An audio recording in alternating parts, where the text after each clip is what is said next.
He was on the verge of fulfilling a lifelong dream. She was a substitute teacher, and she loved education. She was a bubbly person looking forward to her future. She was looking to settle down and have a family. He appeared at just the right time. He was somebody that was very sure of himself. It was a whirlwind romance, and she was excited to see where the relationship could go. But when the young teacher vanishes without a trace, You already made a report last night? Yes, sir. Yeah, a missing persons report. everyone's a suspect. Why did you guys end your relationship? She was entertaining other dudes while she was with me. The frantic search would uncover long-lost secrets. She had 4 pets. One by one, they started dying. Bizarre accusations. There's an app that sets up young women with older men called sugar daddies. And the revelation that sometimes old habits die hard. He was like standing over her. In the middle of the night? Yeah. He was standing next to your bed holding a samurai sword? Yeah, it's very familiar to us. If that's not crazy, I don't know what is. I already know something is wrong. She's not okay, and it's because of him. Friday, September 25th, 2020, Houston, Texas. As the work week winds down, all is quiet in the city's west side enclave of Memorial. Houston is comprised of a lot of smaller towns and cities once you get outside of the kind of metro area. So Memorial is one of the areas heading out to the suburbs. Memorial is especially affluent. You see a lot of high-dollar homes and apartments and things like that. But as night falls on this peaceful suburb, a desperate 911 call comes in to local dispatchers. Houston 911, do you need medical, police, or fire? I'm at my daughter's house, and we need an officer to do a welfare check. The caller says no one in the family has heard from her stepdaughter, 29-year-old Emma Shea Kirby, in 5 days. Emmy's family contacted the apartment maintenance worker to let them into the apartment.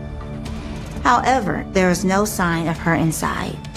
No one has heard from her since Sunday. We've been trying to call her. She's not responding. She's not responding to messages. They had no trace of her at all, and it's just really weird. Okay, a police unit will be dispatched. Emma Shea Emmy Kirby was small in size, but made a big impact on everyone she met. Emma Shea was 4'9" and about 100 pounds, and she was definitely the light of the room. She was very friendly, very outgoing, and just a very lovable person. Emmy was a substitute teacher for the Katy ISD, which is the large independent school district out there in the Katy Memorial area. Emma Shea loved working with children. She also loved animals. She had 2 small dogs that she adopted, and she treated them like they were her babies. But even though Emmy had her dogs to keep her company, she craved more companionship. Emma Shea was 29. She was looking to settle down and have a family. Hey, what brings you in today? Just an oil change. And when she met a 28-year-old mechanic named Javon Gilbert in the spring of 2019, she felt an immediate connection. She took her car in to get serviced and ended up meeting Javon Gilbert. He was tall, dark, and handsome, which was her type. Got any plans for later on? Nope. There was an exchange of phone numbers, and from there the relationship started. He was somebody that was very sure of himself, and so this charismatic personality that he had is what won Emma Shea over. She was excited to see where the relationship could go. Within months, the flirtatious spark was firing on all cylinders. It was a whirlwind romance, and she finally felt like she found a stable relationship. She had introduced him to her family, and in December of 2019, in fact, they had vacationed in Cabo with her parents. The family got to know Javon a little bit, and it just seemed like a match made in heaven. Once they returned from their trip, the relationship continued to flourish. Things just continued to go really fast in their relationship. She was so in love with him. They were basically living life to the fullest. But in September of 2020, police have just arrived at Emma Shea Kirby's apartment, where it appears she has disappeared without a trace. Emma Shea's family knew something was not right and got to the point where once they could not reach Emma Shea, they reached out to the police. Emma Shea had such a supportive family. They all rallied together. Houston Police, you want to step outside and talk? Emma Shea's father and stepmother quickly relay their concerns to the responding officers. It is completely abnormal. We get over here, we gain access to the apartment. The dogs are in there, which is completely unlike her. These dogs are like her babies. When entry is made by the parents, they realize that there is a set of keys that is still within the apartment. I found her keys clipped on the back of the door. All three of her apartment keys are there, but the door was locked. But there's no sign that Emmy has been home anytime recently.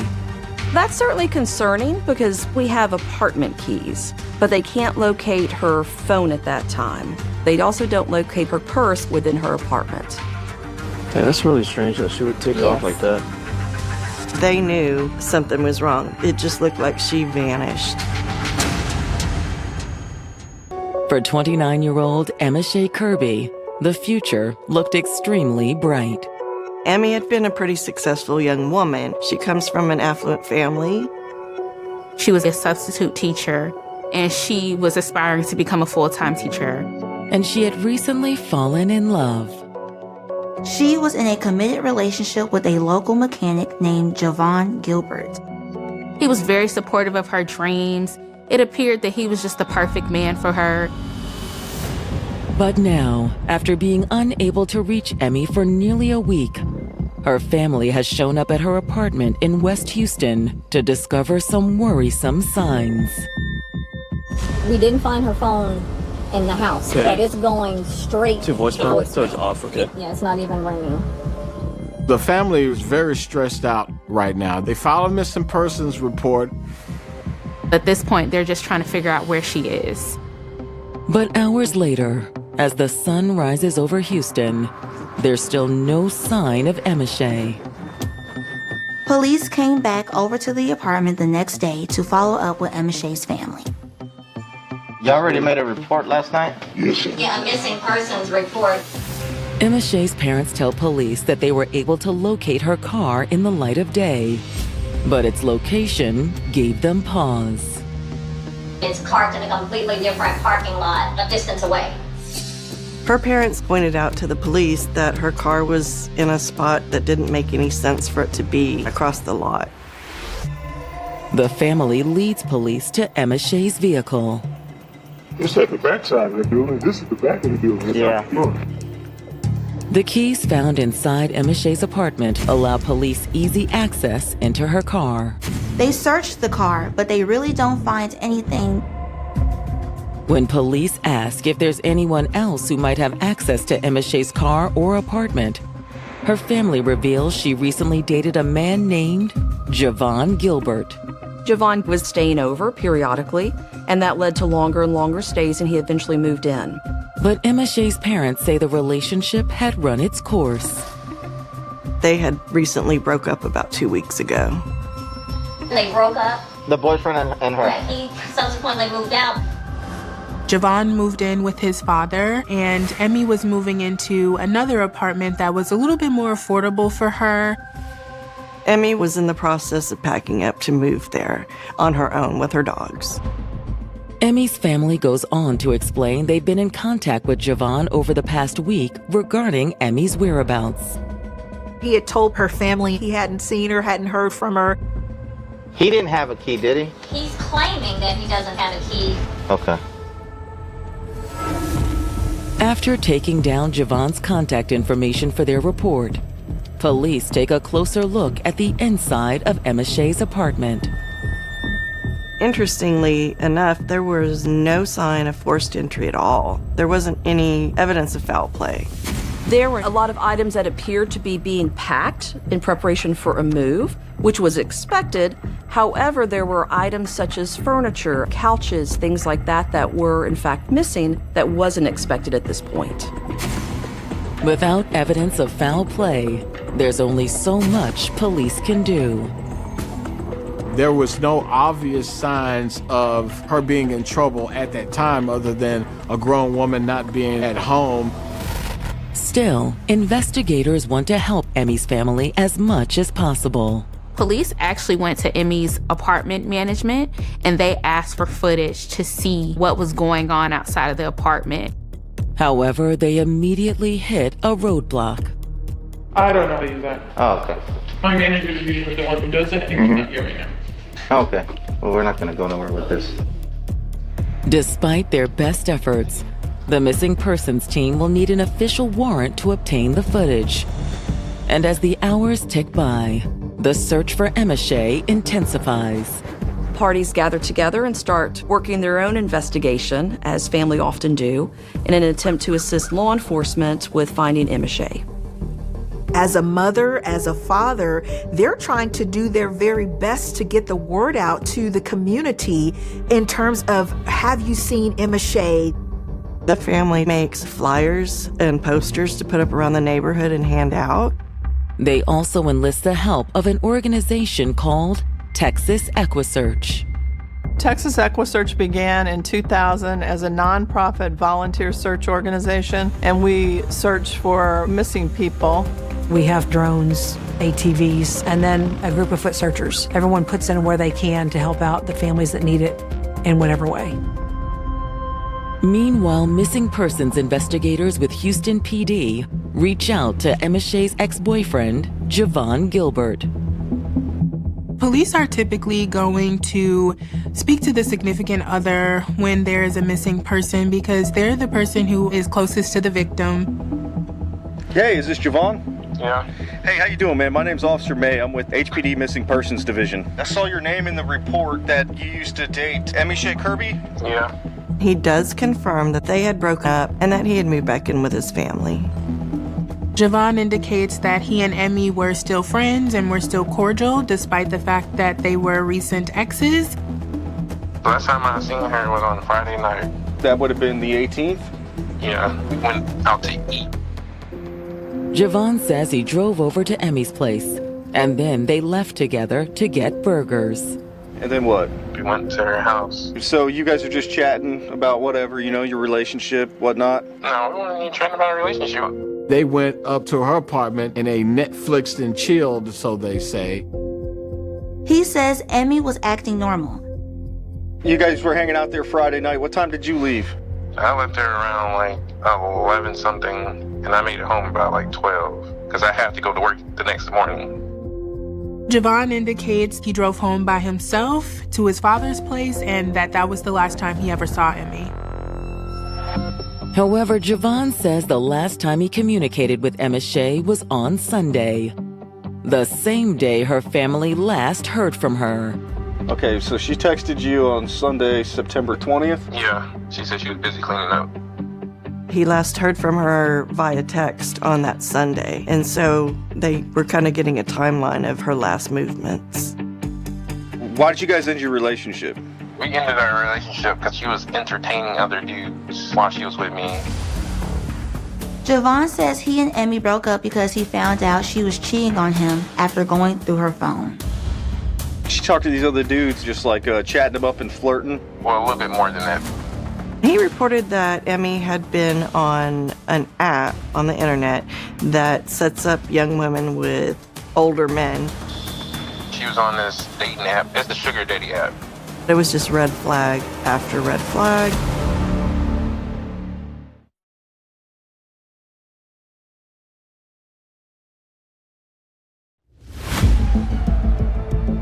A week after Emma Shea Kirby was last seen, Houston police investigating the disappearance of the 29-year-old teacher are interviewing her ex-boyfriend, Javon Gilbert. Emmy and Javon had just broken up about 2 weeks ago. But according to him, they remained friends. And now, Javon has just relayed a shocking new piece of information to investigators. She was on this dating app. It's the Sugar Daddy app. According to Javon, she continued to talk to other men from the Sugar Daddy websites, and that was a sore spot in the relationship.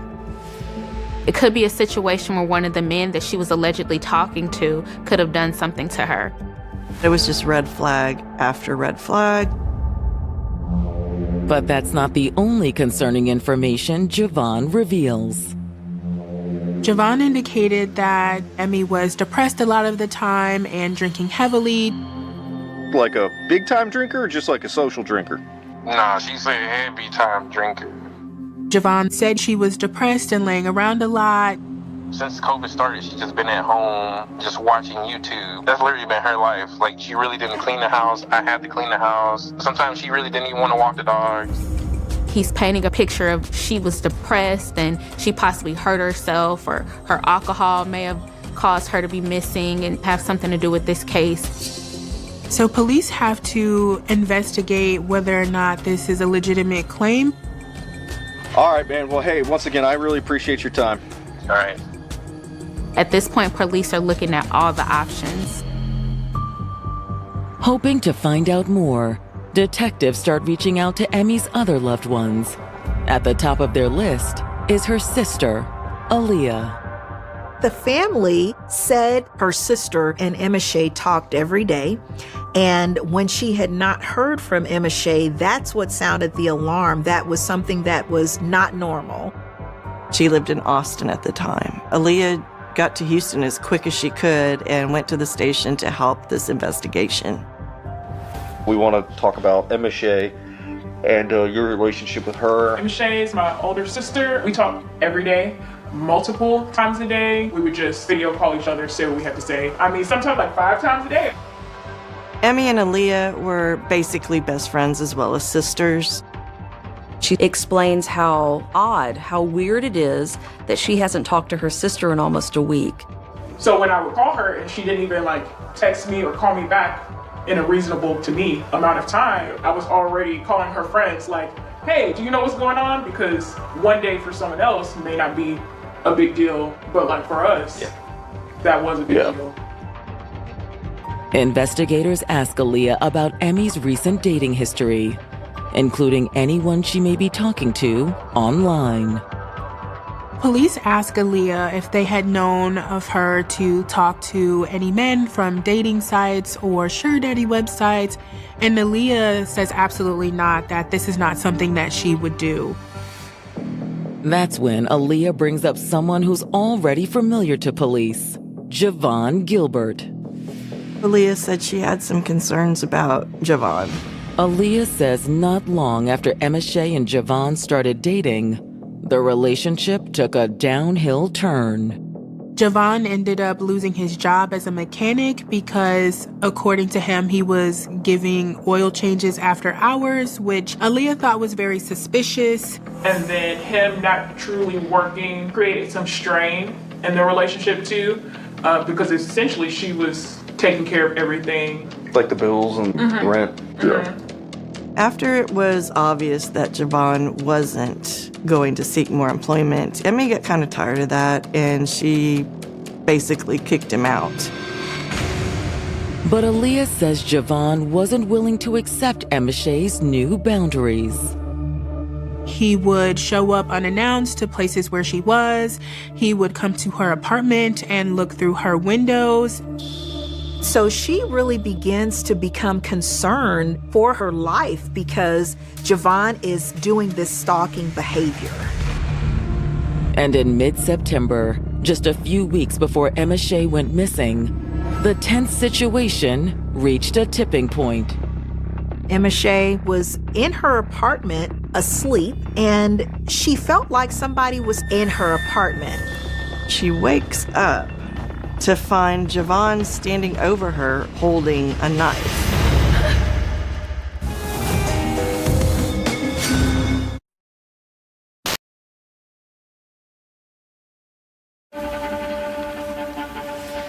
Houston detectives investigating the missing persons case of 29-year-old teacher Emma Shea Kirby have just learned that her ex, Javon Gilbert, had been stalking her in the weeks leading up to her disappearance.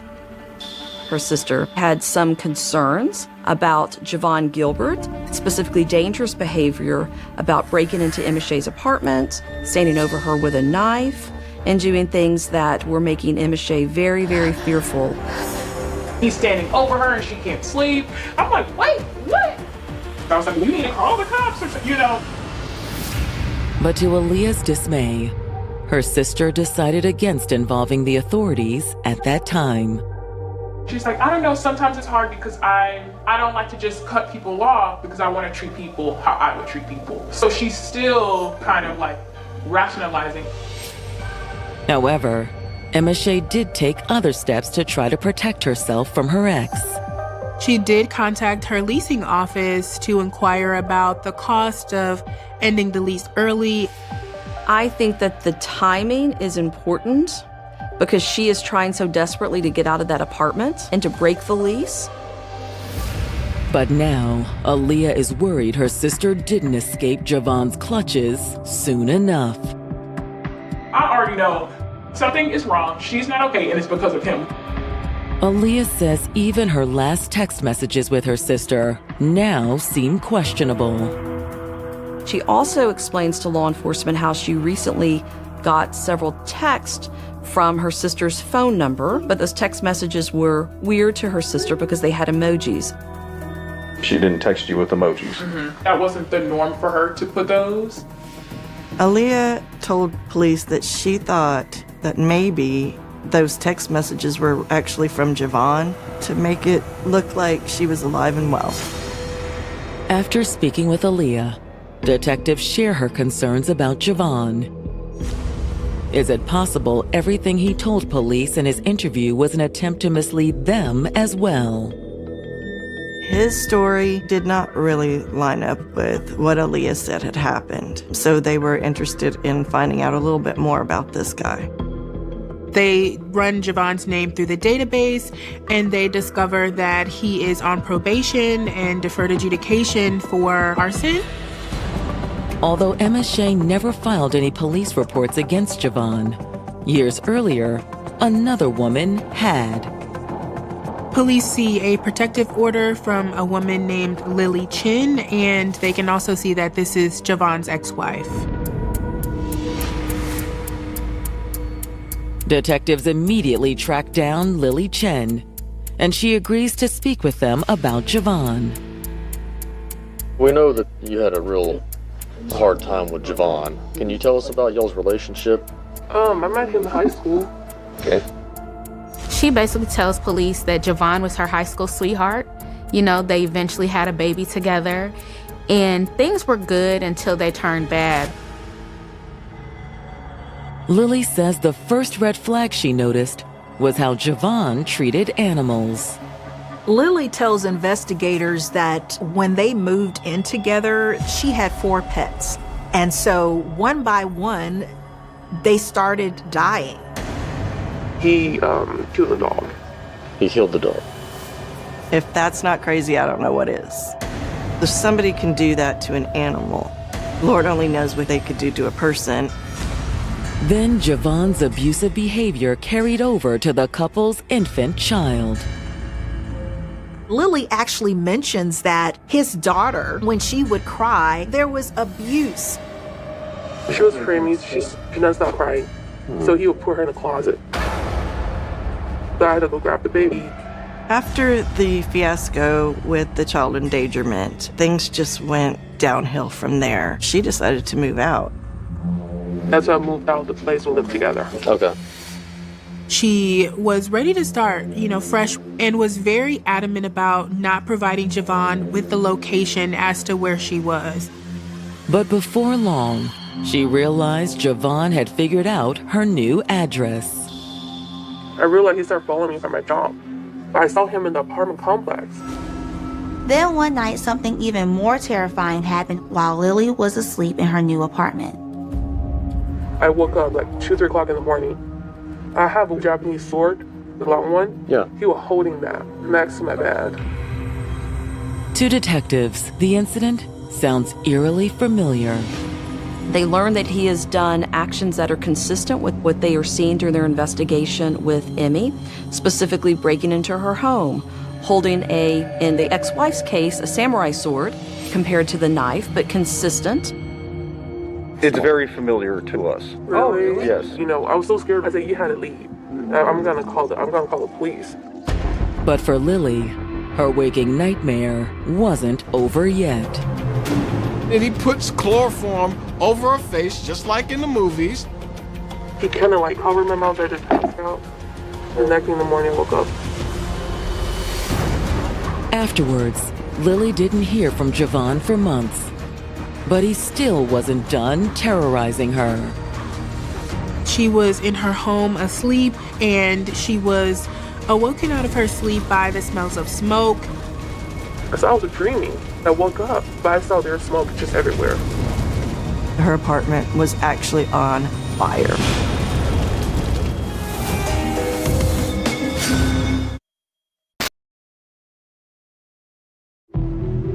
Investigators in Houston, Texas now believe Javon Gilbert is behind the disappearance of his ex-girlfriend, Emma Shea Kirby.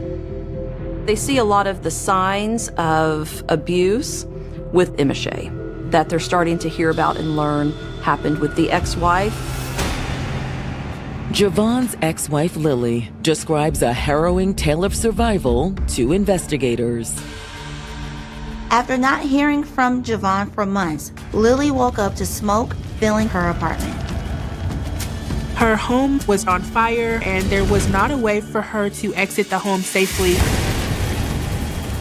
When she looked out of the window, she saw her ex-husband, Javon Gilbert, in the parking lot.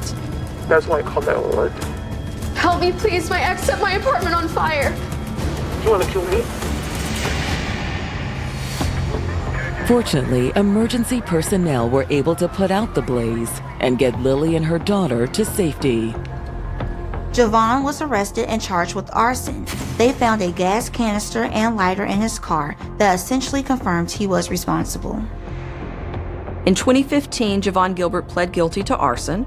It's a first-degree felony which carries a range of punishment from 5 years in prison up to 99 years or life. But because Javon didn't have any prior criminal convictions, he walked away with only probation. The judge decided that an 8-year deferred adjudication was an appropriate sentence in this case.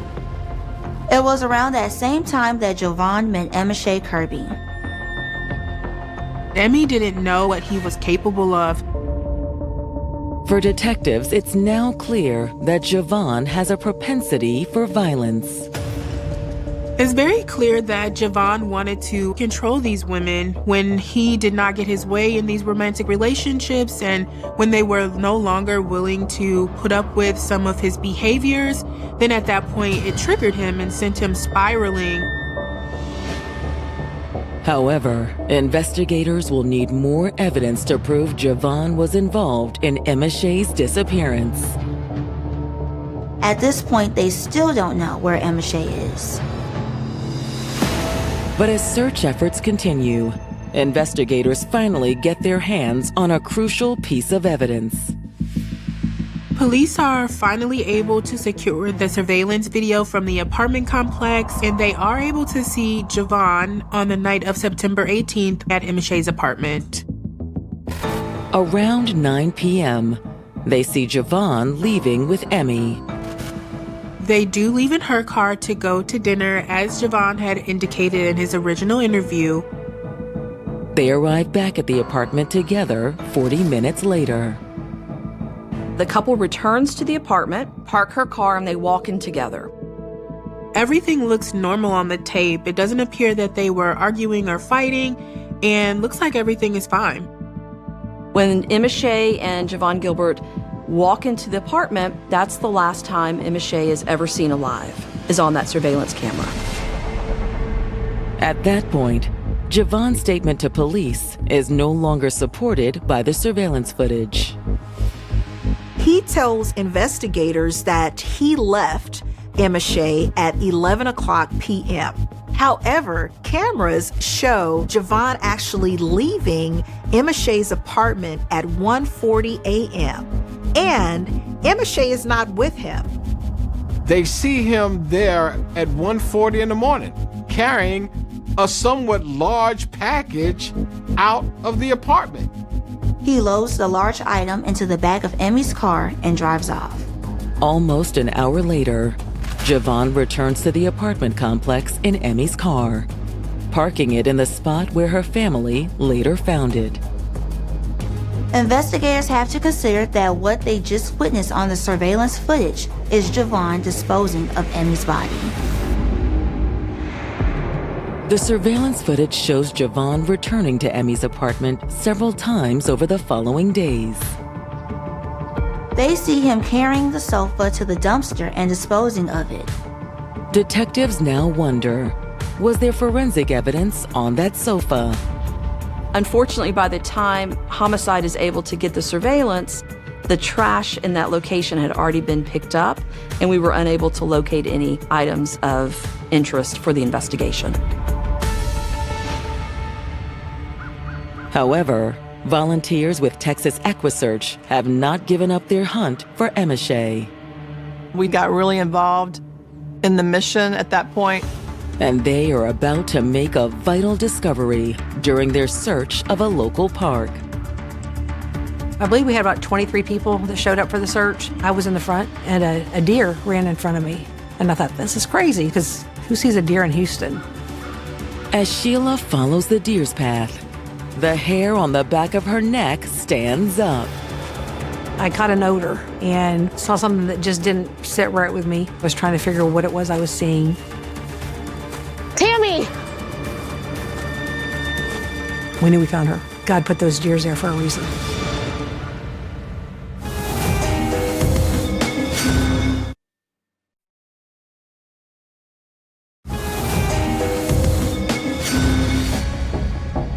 After unearthing a shocking history of violence and abuse, Houston detectives are certain 28-year-old Javon Gilbert is behind the disappearance and suspected murder of his ex-girlfriend, Emma Shea Kirby.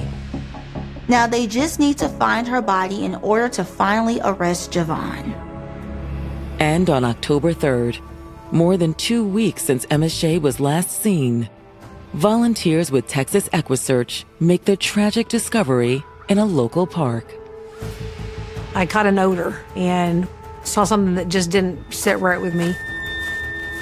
Tammy! We'd found human remains, and it was Emma Shea.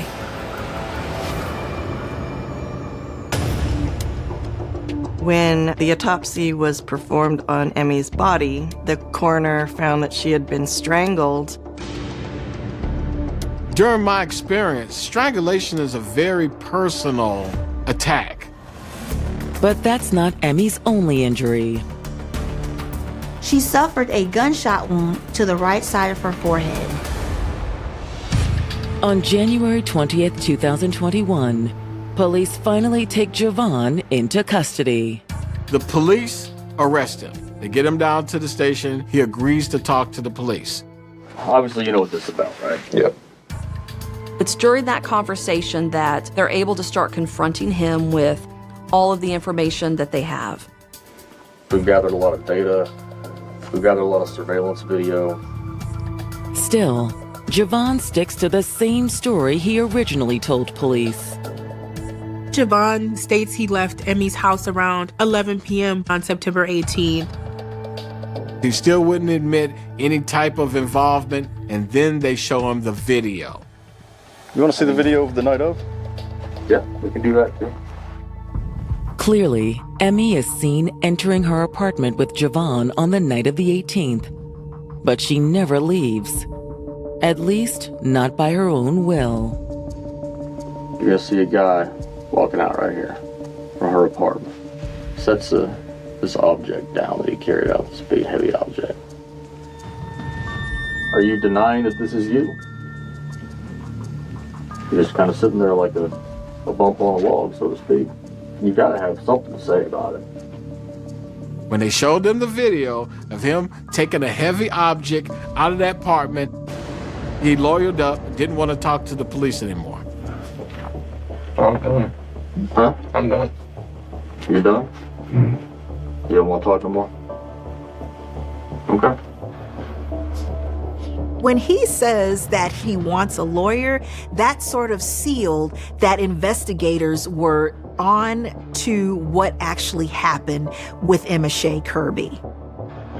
At that point, law enforcement charged Javon Gilbert with the murder of Emma Shea Kirby.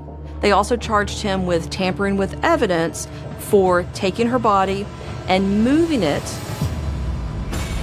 Because Javon is still on probation from the arson charge, prosecutors decide to take an unorthodox approach to his murder charge. This was an unusual circumstance. The arson that he was on probation for and the murder that he was charged with carry the exact same range of punishment. Despite all the evidence they have against Javon for Emma Shea's murder, it's only circumstantial. There's a risk that the jury could find him not guilty. The prosecutor wanted to make sure that he wasn't going to get away. So it was like, okay, well, if we can get him on the arson charges, that automatically carries a sentence of life. So we used the murder case as a triggering event to revoke his probation and move forward on that first. Instead of taking Javon to trial, prosecutors file a motion to adjudicate guilt. This isn't a jury trial. It's the judge listening to the evidence and having to determine have we proven the facts of the case such that he can find those allegations true and at that point revoke the probation. Prosecutors tell the judge that Javon violated his probation in the most egregious way possible by murdering his ex-girlfriend, Emmy Kirby. I think Javon Gilbert knew that Emma Shea was done with him.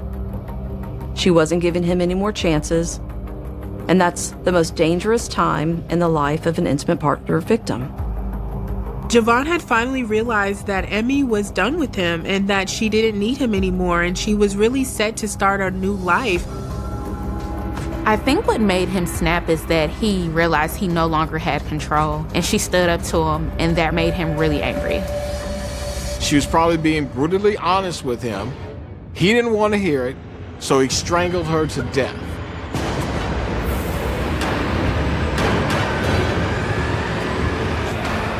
But the violence didn't end there.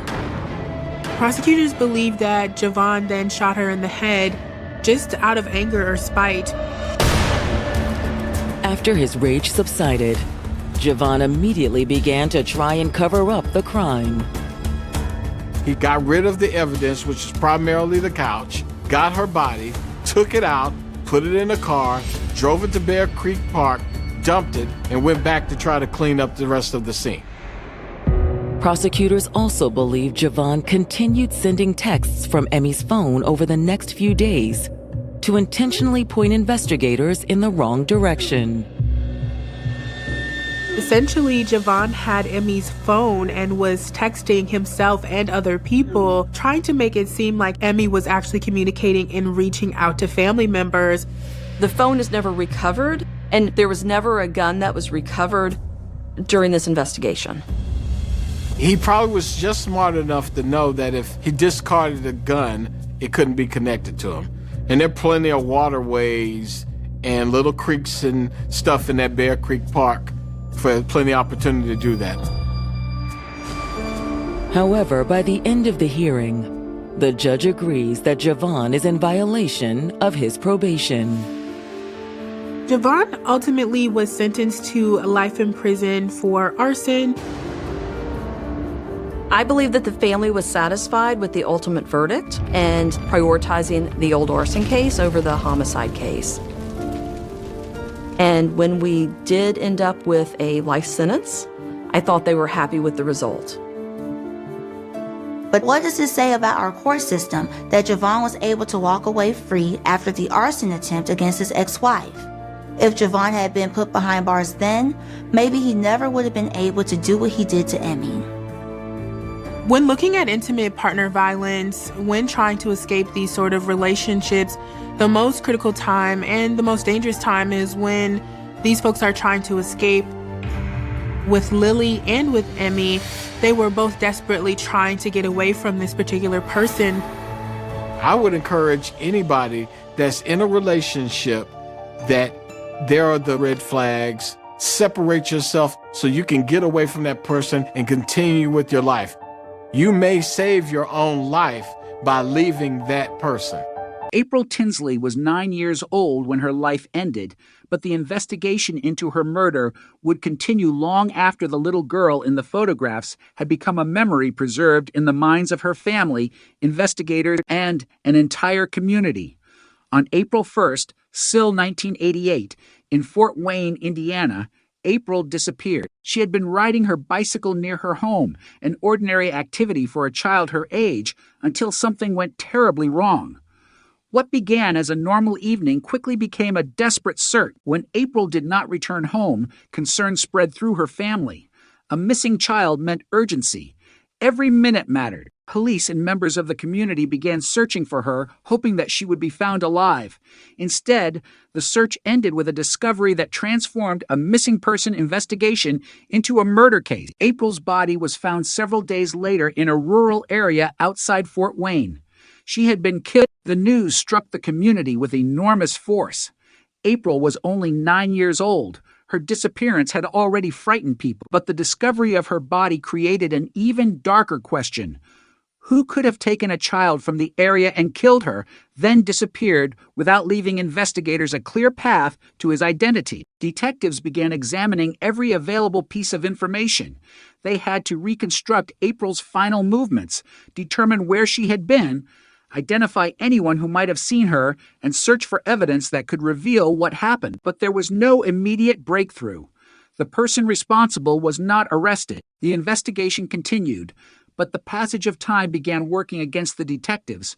Witness memories could fade. Leads could become impossible to verify. People moved. Circumstances changed. Yet April's name remained attached to the case. For her family, the passage of time did not make the loss small. For investigators, the case remained an unfinished responsibility. The murder became one of those investigations in which the victim could no longer speak, and the evidence had to speak for her. The years that followed were marked by uncertainty. April's killer remained unidentified, and the case gradually entered the category investigators know all too well: the cold case. But cold does not mean forgotten. Behind every cold case is a family that remembers, detectives who continue to wonder whether something was missed, and evidence waiting for a new opportunity. April's case would eventually prove exactly that. In the years after the murder, forensic science developed at a remarkable pace. DNA testing became increasingly powerful. Biological evidence that once could not provide a useful identification could later become a critical investigative tool. But in 1988, investigators did not have the modern capabilities that would eventually transform April's case. The biological evidence associated with the murder could be preserved, but its full potential would remain unknown. That distinction would become crucial decades later. A piece of evidence does not become more truthful because technology improves. Technology simply becomes better at reading what was already there. April's case would eventually depend on that principle. The investigation had begun with a child missing from her neighborhood. It had become a homicide investigation after her body was found. Then it became a decades-long search for an unknown killer. The original detectives could not know that their work would eventually become part of a forensic investigation spanning more than 30 years. They could not know that genetic genealogy would one day allow investigators to search through family connection. They could not know that the killer's identity could eventually be uncovered through DNA technology that had not yet become part of everyday police work.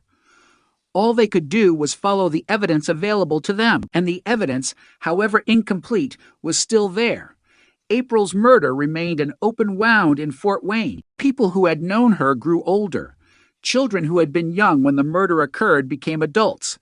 Detectives who had once worked the case eventually retired. But April herself remained forever 9 years old. Her photographs preserved the child she had been, while the investigation around her continued to age. The contrast was haunting. The calendar moved forward. The case seemed frozen. Then came new information. Years after April's murder, a man began sending disturbing messages that referenced the crime. These communications became part of the investigation and added a new layer of fear. Someone appeared to know details connected to April's murder, but knowing details and proving identity were two different things. Investigators still needed a connection that could withstand scrutiny. The case remained unresolved. The killer, whoever he was, had avoided identification for decades. The community had learned to live with the fact that an unknown murderer had once been among them. That is one of the most disturbing aspects of a long-running cold case. The suspect does not disappear into history simply because investigators lose the trail. He continues living somewhere. He has a name, a home, a routine. Perhaps people know him. Perhaps people pass him on the street without realizing what he may have done. The phrase, "monster next door," carries its power from precisely that fear, the possibility that evil can exist behind an ordinary face. For years, April's killer remained an invisible figure. Investigators had no name they could publicly attach to the crime. They had evidence, but not an identity. They had questions, but not answers. And then science began to change the balance. The development of forensic genealogy offered investigators a new way to examine unidentified DNA. Instead of requiring an exact match in a criminal database, investigators could look for relatives of the unknown person. A genetic connection could lead to a family. A family could lead to a genealogical investigation. A genealogical investigation could narrow the search to a particular individual. But none of this replaced traditional police work. Genetic genealogy could provide a lead, not a verdict. Investigators still had to confirm the identity through forensic testing and build the case carefully. April's investigation eventually reached that stage. The DNA evidence that had survived for decades became the starting point for a new search. The technology could now ask questions that investigators in 1988 could never have asked. Who was genetically connected to the unknown profile? What family line did it point toward? Could investigators identify the person whose DNA matched the evidence? The answers would eventually lead to an arrest in 2018, but before that moment arrived, April's case had to survive 30 years of silence. That silence was not empty. It was filled with police files, preserved evidence, unanswered questions, and the memory of a child whose family had never stopped wanting justice. April's murder had become more than a forgotten investigation. It had become a test of whether modern science could correct what time had failed to resolve. The case had begun in 1988 with a 9-year-old girl riding a bicycle. It would eventually become a landmark example of how genetic genealogy could breathe new life into a seemingly impossible investigation. But the technology could only work because the evidence had survived. Somewhere inside that evidence was information that the killer had left behind. He had not erased everything. He had not taken every trace with him.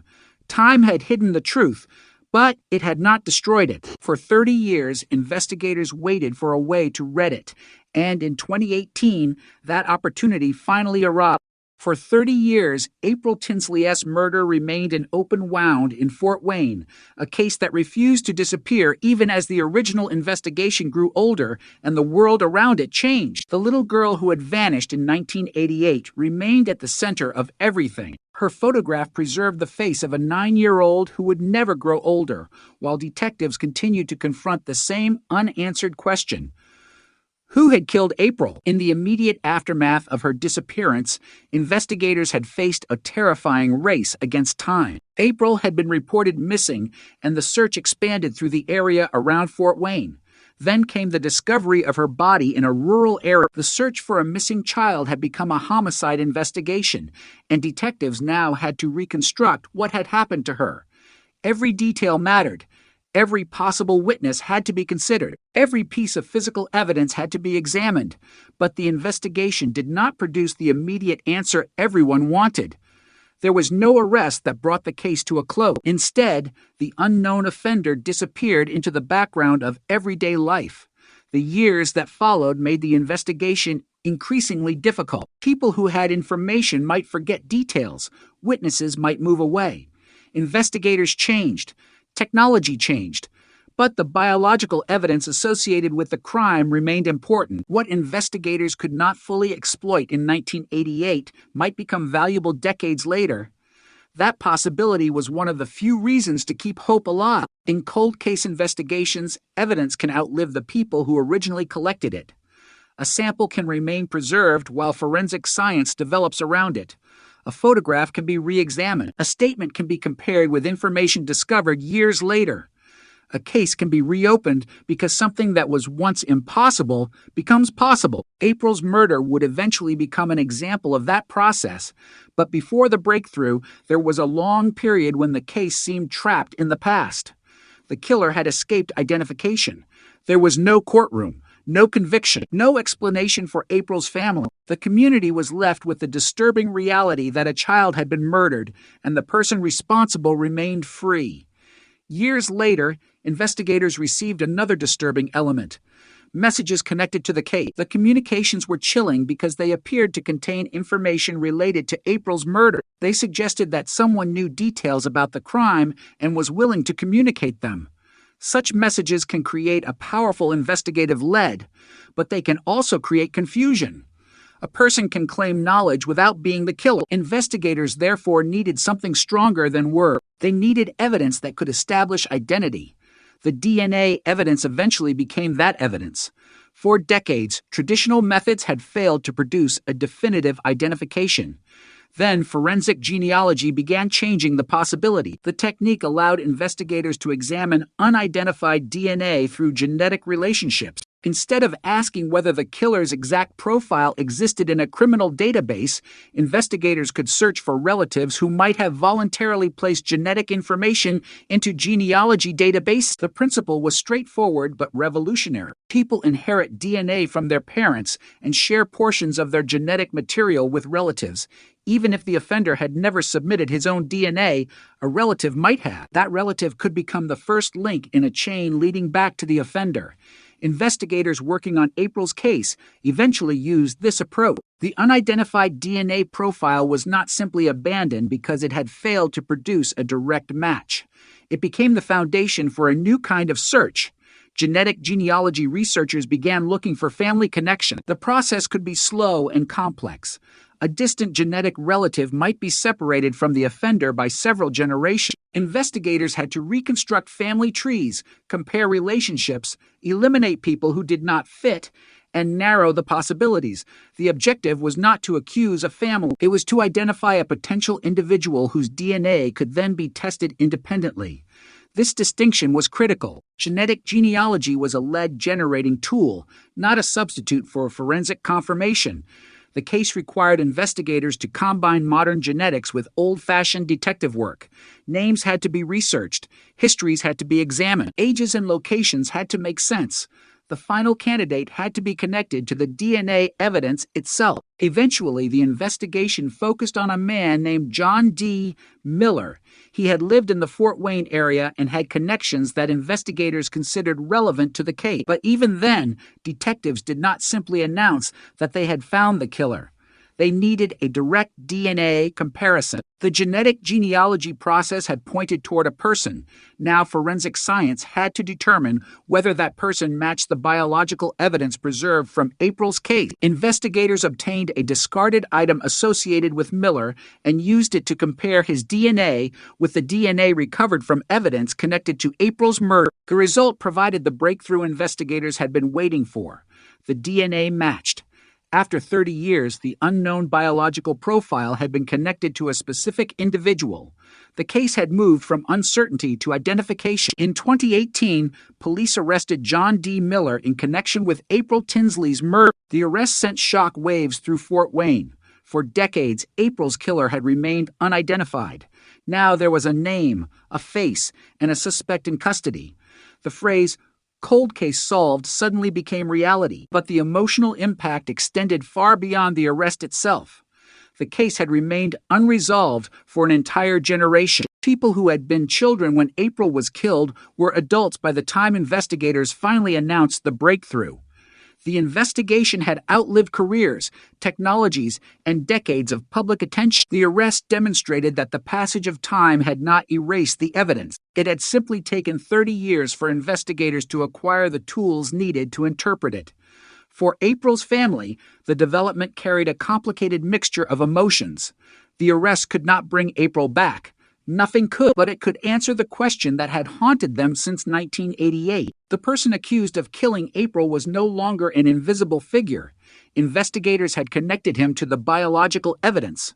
The case had finally entered a new stage. The community, which had once been left wondering whether April's killer might still be somewhere nearby, now knew that investigators had identified a specific man. The long-running mystery had become a criminal prosecution.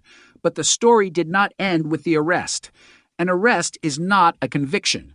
The evidence would have to be presented in court. Investigators and prosecutors would have to establish the case beyond a reasonable doubt. The DNA evidence would become one of the central elements, but the broader investigation would also matter. The communications connected to the case, the history surrounding April's murder, and the circumstances of Miller's identification would all become part of the legal process. The breakthrough had solved the mystery of identity, but justice still required another step. Yet for the moment, one fact dominated the headlines. After 3 decades, investigators had finally named the man they believed was responsible for April Tinsley's death. The technology that had seemed almost unimaginable in 1988 had become the key to the case. Genetic genealogy had transformed an unidentified DNA profile into an investigative lead. Traditional detectives had followed that lead. Forensic scientists had confirmed it, and police had made the arrest. April's case had become a powerful demonstration of how old evidence can acquire new meaning. The DNA had been present for decades. The killer had not erased it. He had not been able to predict the future of forensic science. In 1988, the evidence had been a silent trace. In 2018, it became a name. The distance between those two moments was 30 years. 30 years of waiting, 30 years of unanswered questions, 30 years in which April's family carried a loss that never disappeared. Then, suddenly, the cold case was no longer cold. It had been reopened, reconstructed, and transformed by science. The unknown killer had a name. The suspect was under arrest. And the evidence that had survived since April's murder had finally begun telling the story investigators had been waiting decades to hear. The arrest of John D. Miller in 2018 changed the April Tinsley investigation in a matter of hours, but it did not erase the 30 years that had come before it. For investigators, the arrest was the result of a long chain of evidence that began with a child's disappearance in 1988 and survived through decades of technological change. For the public, however, the news was much simpler. After 30 years, the man police believed had murdered April Tinsley was finally in custody. That announcement carried enormous weight because the case had become one of Indiana's most enduring unsolved child murders. April had been 9 years old when she was killed. Her family had spent decades without knowing who was responsible. Now detectives had a suspect whose DNA was linked to biological evidence from the crime. The breakthrough had not come from a sudden confession or a witness who appeared after decades of silence. It had come from science. Genetic genealogy had helped investigators move from an unidentified DNA profile toward a specific family line and eventually toward Miller. But investigators still needed to prove the connection through direct forensic testing. That was the crucial transition from suspicion to evidence. Police obtained DNA associated with Miller from a discarded item and compared it with the biological evidence recovered during the original investigation. The result was a match. The unidentified DNA that had haunted the case for decades had finally been connected to a living person. Miller was arrested in July 2018. The arrest immediately transformed the case from a cold investigation into an active criminal prosecution. Yet the emotional impact of the development was impossible to separate from April herself. For years, her name had appeared in cold case files and anniversary stories. Her photograph remained a reminder of a childhood that had ended violently. The arrest did not change what had happened to her, but it changed the question surrounding her death. Investigators were no longer asking only who could have done it. They now had forensic evidence pointing to a particular man. The community could finally see the face behind a crime that had remained faceless for a generation. That was also what made the case so disturbing. Miller was not some mysterious figure who had appeared from nowhere. He had lived an ordinary life for decades while the investigation remained unresolved. The possibility that the person responsible had continued living while April's family waited was one of the most unsettling elements of the case. It demonstrated why cold cases can create a unique kind of fear. The offender may not remain visibly dangerous. He may become part of the ordinary world. He may have neighbors, acquaintances, routines, and a history that appears unrelated to the crime. The passage of time can create distance between the crime and the person who committed it, but DNA can collapse that distance in an instant. A biological trace from 1988 can suddenly connect a person living decades later to a crime seen from another era. That is precisely what happened in April's case. The forensic connection was especially important because the investigation had already endured so many years of uncertainty. Detectives could not rely solely on old memories. They needed evidence capable of surviving scrutiny. DNA provided that foundation. The genetic genealogy investigation had generated the lead, but the direct comparison provided the confirmation. The distinction was essential. Genetic genealogy did not itself prove that Miller committed the murder. It helped investigators find the person whose DNA needed to be tested. Once the direct comparison matched the crime scene profile, the investigation had a powerful piece of evidence linking Miller to the case. The technology represented a dramatic change from the tools available to investigators in 1988. Back then, forensic DNA analysis was still in its early development. Investigators could preserve biological material, but they did not have today's ability to use genetic information to construct distant family relationships. Decades later, investigators could use DNA not merely to compare one suspect with one crime scene, but to explore genetic connections across family trees. That ability fundamentally changed the possibilities for cold case investigation. April's case became one of the clearest examples of how the method could work. An unidentified offender profile did not have to remain unidentified forever. If the profile could be connected to relatives, the family network could provide a path toward the offender. But the breakthrough also depended on something far older than genetic genealogy: persistence. Someone had to preserve the evidence. Someone had to keep the case alive. Someone had to decide that an old investigation was worth revisiting. Someone had to examine the evidence with new technology rather than assuming that 30 years meant the case was finished. That persistence was essential. Without preserved evidence, modern science would have had nothing to analyze. Without investigators willing to revisit the case, the genetic information might never have been used. Without forensic confirmation, the genealogical lead would have remained only a lead. The arrest was therefore not the product of one technology alone. It was the final link in a chain that stretched across 3 decades. The original investigators had searched for April. Later, investigators had continued examining the case. Scientists had preserved and analyzed biological evidence. Genetic genealogy researchers had reconstructed family relationships. Detectives had followed those relationships to a specific person. Forensic testing had then provided the direct connection. Each stage depended on the one before it. The case also carried a painful reminder of how much time had been lost. When April was murdered, she was 9 years old. By the time Miller was arrested, she would have been nearly 4. The little girl who had once ridden her bicycle through Fort Wayne had been frozen forever in 1988, while the rest of the world moved forward. Her friends, family members, investigators, and community members aged. Technology transformed. Generations changed. But April's story remained anchored to that terrible spring of 1988. The arrest finally allowed the case to move beyond that frozen moment. It did not restore the years April never had. It did not remove the grief carried by her family, but it gave the investigation something it had lacked for 30 years: a defendant.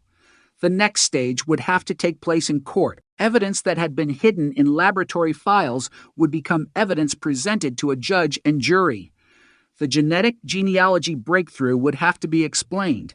The DNA comparison would have to be established. Prosecutors would have to demonstrate how the evidence connected Miller to April's murder. The defense would have its opportunity to challenge the evidence and the state's case.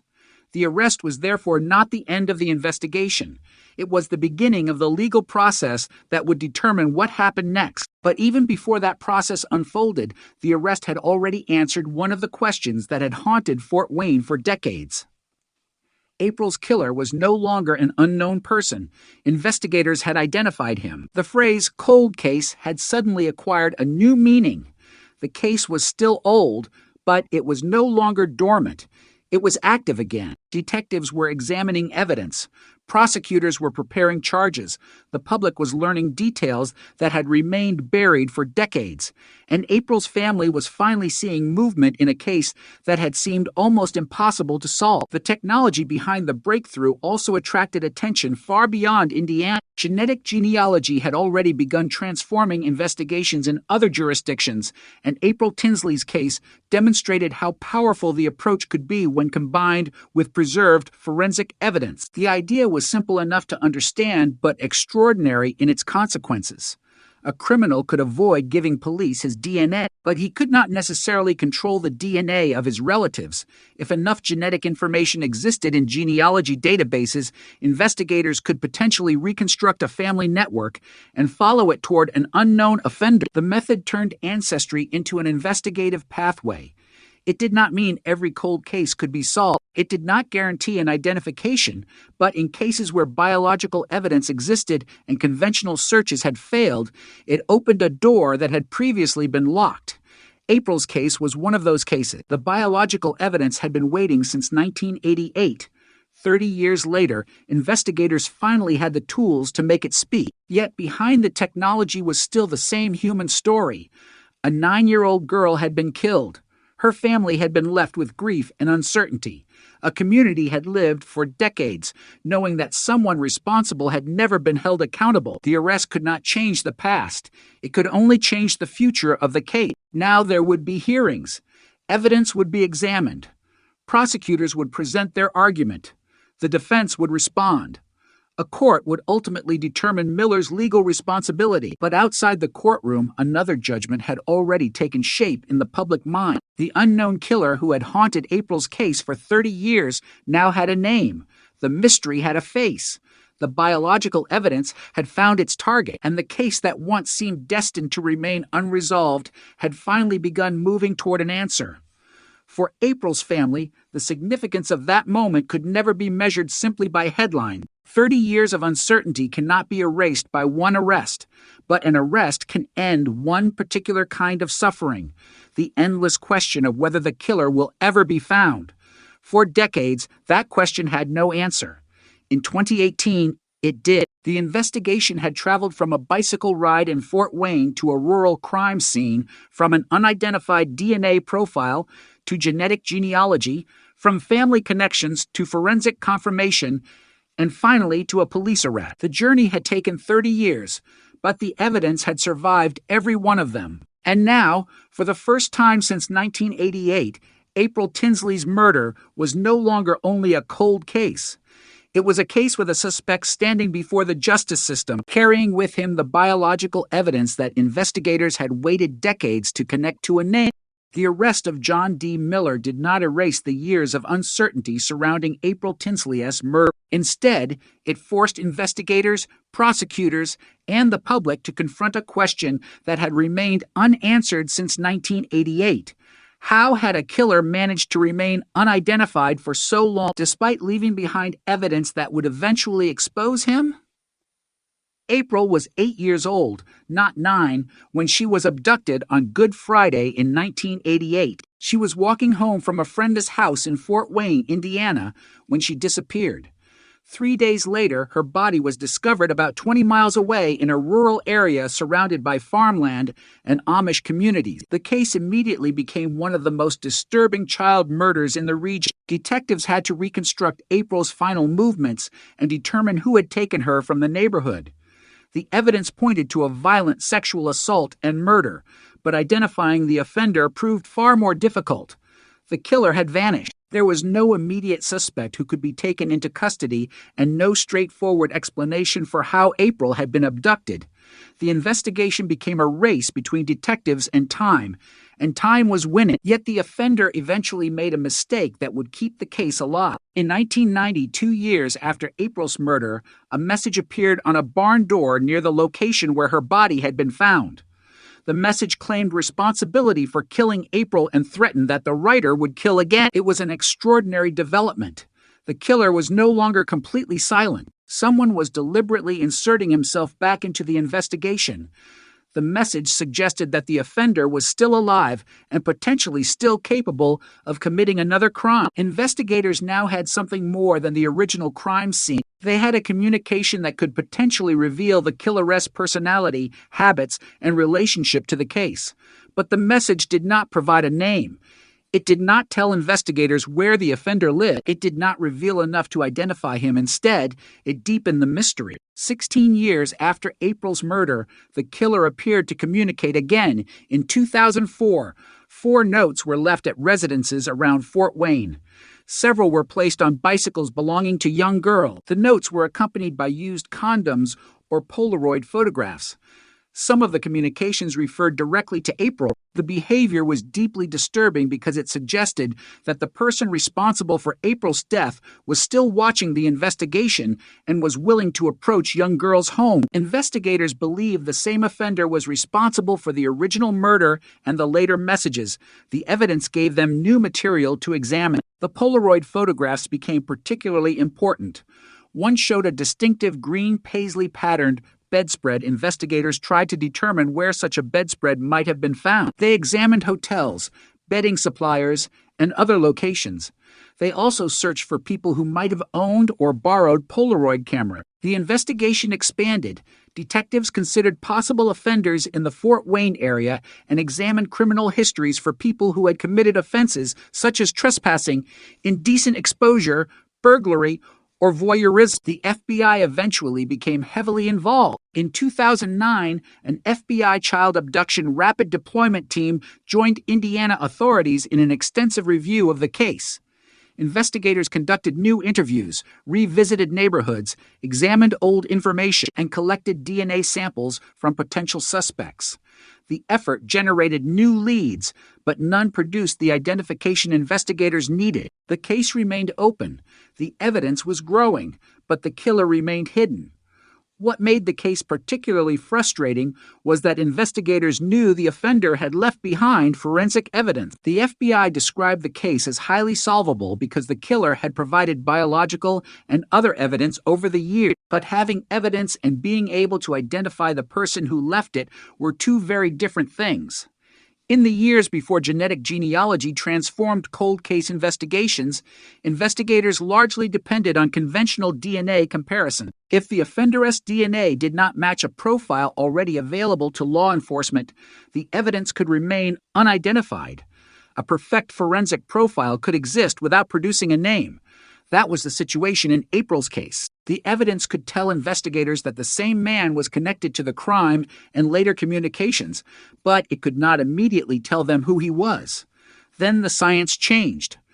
Genetic genealogy introduced a new possibility. Investigators could take an unidentified DNA profile and search for relatives in genealogical databases. The objective was not to find the killer directly. It was to find a genetic pathway toward him. A relative might unknowingly provide the first connection. From there, investigators could construct family trees, identify possible branches, and narrow the search. The method required patience and traditional detective work. A genetic relationship did not mean guilt. It simply created a lead. Investigators still had to identify a specific individual and obtain independent forensic confirmation. In April's case, that process eventually led detectives toward John D. Miller. The investigation then moved into a crucial phase. The question was no longer whether a family connection existed. The question was whether Miller's DNA matched the biological evidence associated with April's murder. Investigators obtained DNA from a discarded item connected to Miller. The comparison produced the result they had been seeking for 3 decades. The DNA matched the profile associated with the April Tinsley case. Suddenly, the unidentified killer had a name. Miller was arrested in July 2018. The news shocked the Fort Wayne community because the case had remained unresolved for an entire generation. People who had been children when April was murdered were now adults. Detectives who had worked the original investigation had spent much of their careers wondering whether the killer would ever be identified. The arrest finally answered that question. But the case had another important dimension. The breakthrough did not come from a single dramatic clue discovered in 2018. It came from evidence that had survived since the original crime and from investigators willing to keep searching for new ways to interpret it. The biological evidence had been there. The technology had not. Once genetic genealogy became available, investigators could approach the evidence from a completely different direction. The old DNA profile became the foundation for a new investigation. The family connections provided a path. Traditional detectives narrowed the possibilities. Forensic testing confirmed the connection. The final result was an arrest. That sequence demonstrated why cold cases can remain solvable even after decades. Time can destroy memories, but it cannot necessarily destroy biological evidence. A witness may forget what he saw. A suspect may move. A neighborhood may change. But DNA can remain preserved. When forensic science advances, an old sample can suddenly become more valuable than it was when it was collected. April's case became a striking example of that principle. Yet even after Miller was arrested, investigators still faced the responsibility of proving the case in court. An arrest is an accusation, not a conviction. The prosecution would need to present evidence demonstrating Miller's connection to April's murder. The DNA evidence was central, but prosecutors also had to establish the circumstances surrounding the crime and explain the investigative path that had led to Miller. The defense would have the opportunity to challenge the evidence and the prosecution's conclusions. The arrest, therefore, marked a beginning rather than an ending. But outside the courtroom, the significance of the moment was undeniable. After 30 years, the question of who had been responsible for April's murder had finally moved from uncertainty to a specific individual. The killer, who had once written messages claiming responsibility, had spent decades beyond the reach of investigators. He had apparently believed that time would protect him. Instead, time became one of the reasons he was eventually identified. Science had advanced. Investigative databases had expanded. Genetic genealogy had created a new path, and the biological evidence left behind in the original investigation had remained available for comparison. The case also revealed the disturbing persistence of the offender. The 1990 barn door message and the 2004 notes demonstrated that the person responsible had not simply disappeared after April's murder. He had returned to the case through written communications and photographs, creating additional evidence that investigators could later examine. In some ways, the killer had helped preserve the trail that would eventually lead to him. Every message created another piece of behavioral evidence.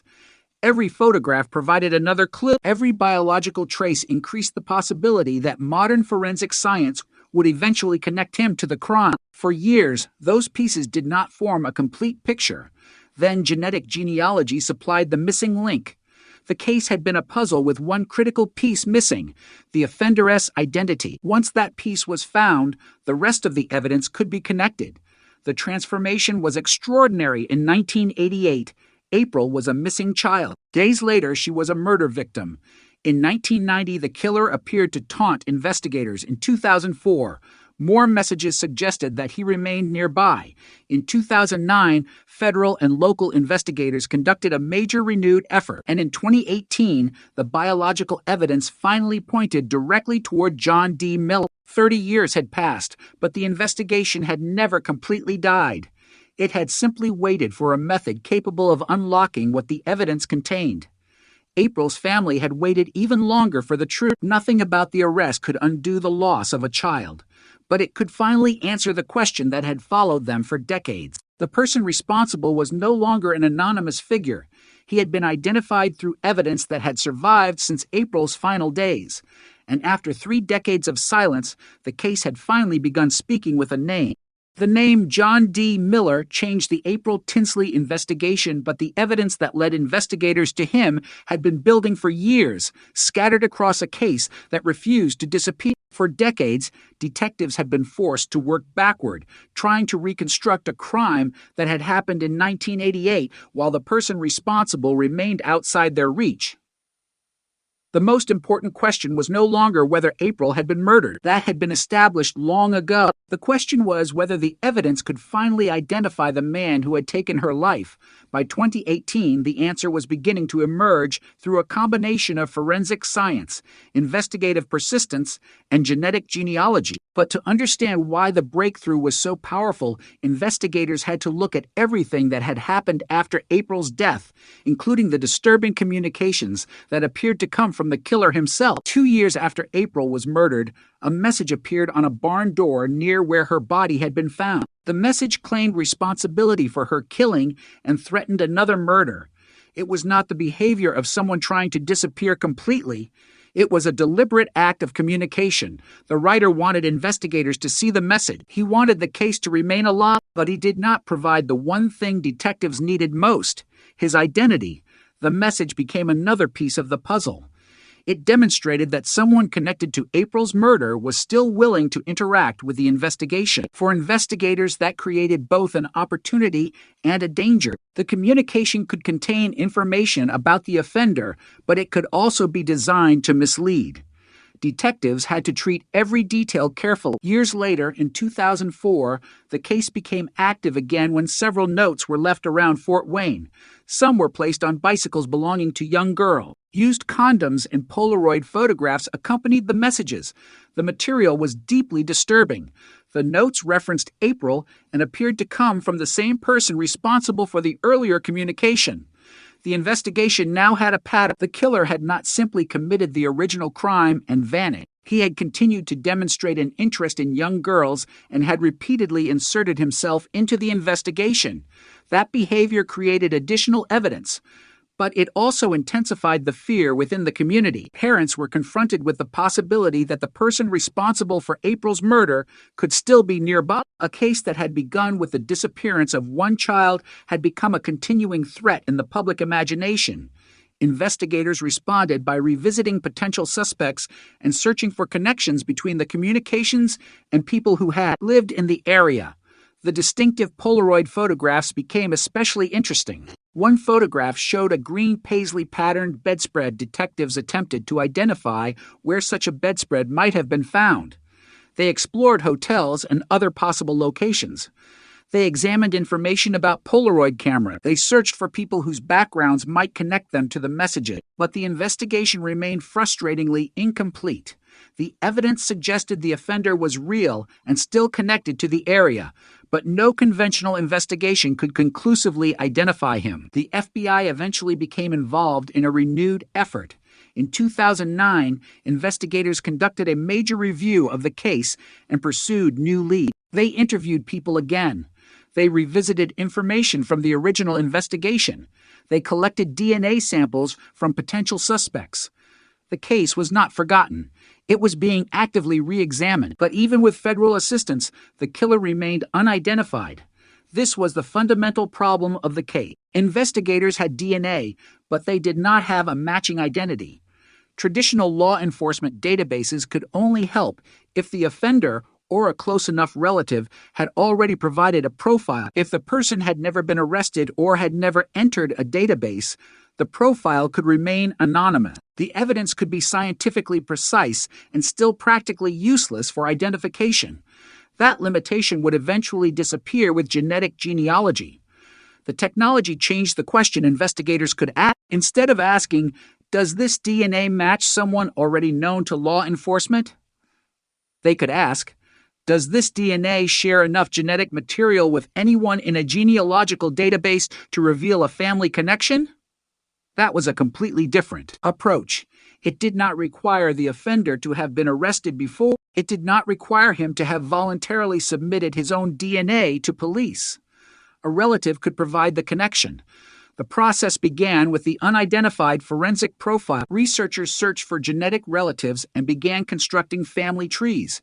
This work could involve distant relationships and enormous amounts of genealogical information. Names had to be traced through generations. Family branches had to be examined. People who could not fit the known circumstances had to be eliminated. The process was investigative, not automatic. Eventually, the search produced a promising path toward John D. Miller. Miller had lived in the Fort Wayne area, making the genealogical lead more significant. But investigators still had to confirm that the man identified through the genetic trail was the same man whose biological material had been recovered from. Evidence related to April's murder. That required direct DNA testing. Investigators obtained a discarded item associated with Miller. From it, they obtained DNA and compared the profile with the forensic evidence from April's case. The comparison produced a match. After 3 decades, the unidentified DNA had become an identity. The result was the moment the investigation had been waiting for since 1988. John D. Miller was arrested in July 2018. The arrest immediately transformed the case. The person investigators had been searching for was no longer an unknown figure. He was a named suspect, and the evidence connecting him to the crime could now be tested through the justice system. The public reaction was intense. A murder that had once seemed destined to remain unsolved had suddenly been cracked through technology that did not exist when April was killed. The case became an example of the growing power of genetic genealogy in criminal investigations, but the science was only part of the story. The breakthrough also demonstrated the importance of preserving evidence. If the biological material had been lost or contaminated, no amount of technological progress could have produced the same result. The evidence had to survive first. Then investigators had to recognize its potential. Then technology had to advance far enough to exploit it. The timing had finally aligned. The murder occurred in 1988. The first known killer communication appeared in 1990. More communications emerged in 2004. A major renewed investigation followed in 2009. Genetic genealogy eventually provided the investigative breakthrough, and by 2018, Miller was under arrest. The case had crossed multiple generations of investigative science. What investigators could not do in 1988 became possible in 2018. The difference was not that the evidence had changed. The difference was that the tools had changed. The arrest also forced investigators to revisit the years when the killer had apparently been living freely. The phrase, "monster next door," became especially disturbing because Miller had not been a mythical figure hiding in some unknown place. He had lived an ordinary life while the case remained unresolved. That contrast between ordinary appearance and alleged criminal responsibility is one of the most unsettling elements of cold cases. A person can exist in a community without drawing attention while carrying a secret that investigators may not discover for decades. But forensic evidence does not depend on appearances. DNA does not care whether a suspect seems ordinary. It can establish a biological connection that human perception.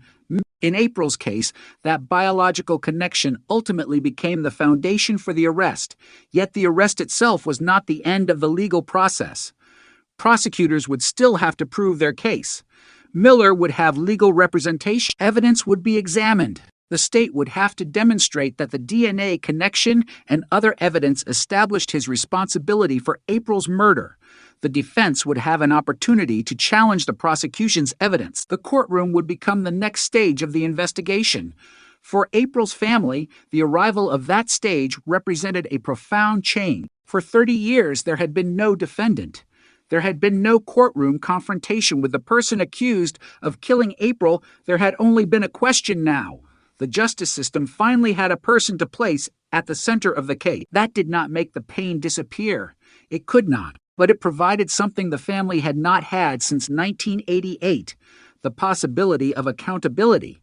The arrest also gave investigators an opportunity to examine whether Miller could be connected to the later messages and other evidence that had accumulated over the years. The case was no longer simply about an unidentified DNA profile. It was now about how the various pieces of evidence fit together. The messages, the photographs, the original crime, the biological evidence, the genetic genealogy, the discarded item. Each piece had a different role. Some established behavior, some created investigative leads, some provided forensic identification. Together, they created a narrative that investigators could bring into court. The case had taken 30 years to reach this point. Yet the final step had happened with remarkable speed once the genetic lead produced a candidate. That is one of the defining characteristics of modern cold case breakthrough. A case can remain stagnant for decades, then move rapidly once the right piece of information appears. The difficult part is finding the piece. In April's case, that piece was genetic genealogy. It transformed an unknown DNA profile into a family connection and then into a specific individual. But behind that breakthrough remained the same reality that had existed since April disappeared. A child had been killed, a family had been devastated, and an entire community had spent decades waiting for an answer. The arrest could not return the years that had been lost. It could only establish that the investigation had finally reached the person police believed was responsible. The case had survived 30 years of silence. Now it was entering the courtroom, and for the first time, the evidence collected after April's death would have the opportunity to tell its story before a judge and jury. The courtroom became the next battlefield in the April Tinsley investigation because an arrest could answer one question, but not the legal questions that followed. After 30 years, investigators had identified John Miller through DNA evidence and genetic genealogy, but the justice system required more than an identification. It required proof. The case that had begun with the disappearance of a little girl in Fort Wayne in 1988 was now moving through a legal process in which evidence collected decades earlier would be examined under modern standards. For April's family, this stage carried an emotional weight that was difficult to measure. They had spent years wondering whether anyone would ever be held accountable. Now, the man investigators believed was responsible was facing the consequences of the evidence that had survived since the night April disappeared. The central forensic evidence remained DNA. That evidence had been present in the case for decades, but its importance had changed dramatically as technology developed. In the early years, investigators knew that biological evidence existed, but they could not use genetic genealogy to identify a distant relative. By 2018, the same biological profile could become the starting point for a family search. That search eventually led investigators to Miller. The process demonstrated the difference between an investigative lead and forensic proof. Genetic genealogy helped investigators determine where to look. The direct DNA comparison helped establish the biological connection. Investigators had obtained DNA from a discarded item associated with Miller and compared it with the forensic profile connected to April's murder. The profiles matched. That result became one of the most significant pieces of evidence in the case, but the courtroom would have to consider the evidence as part of the larger investigation. The prosecution's responsibility was not simply to tell the story of a 30-year search.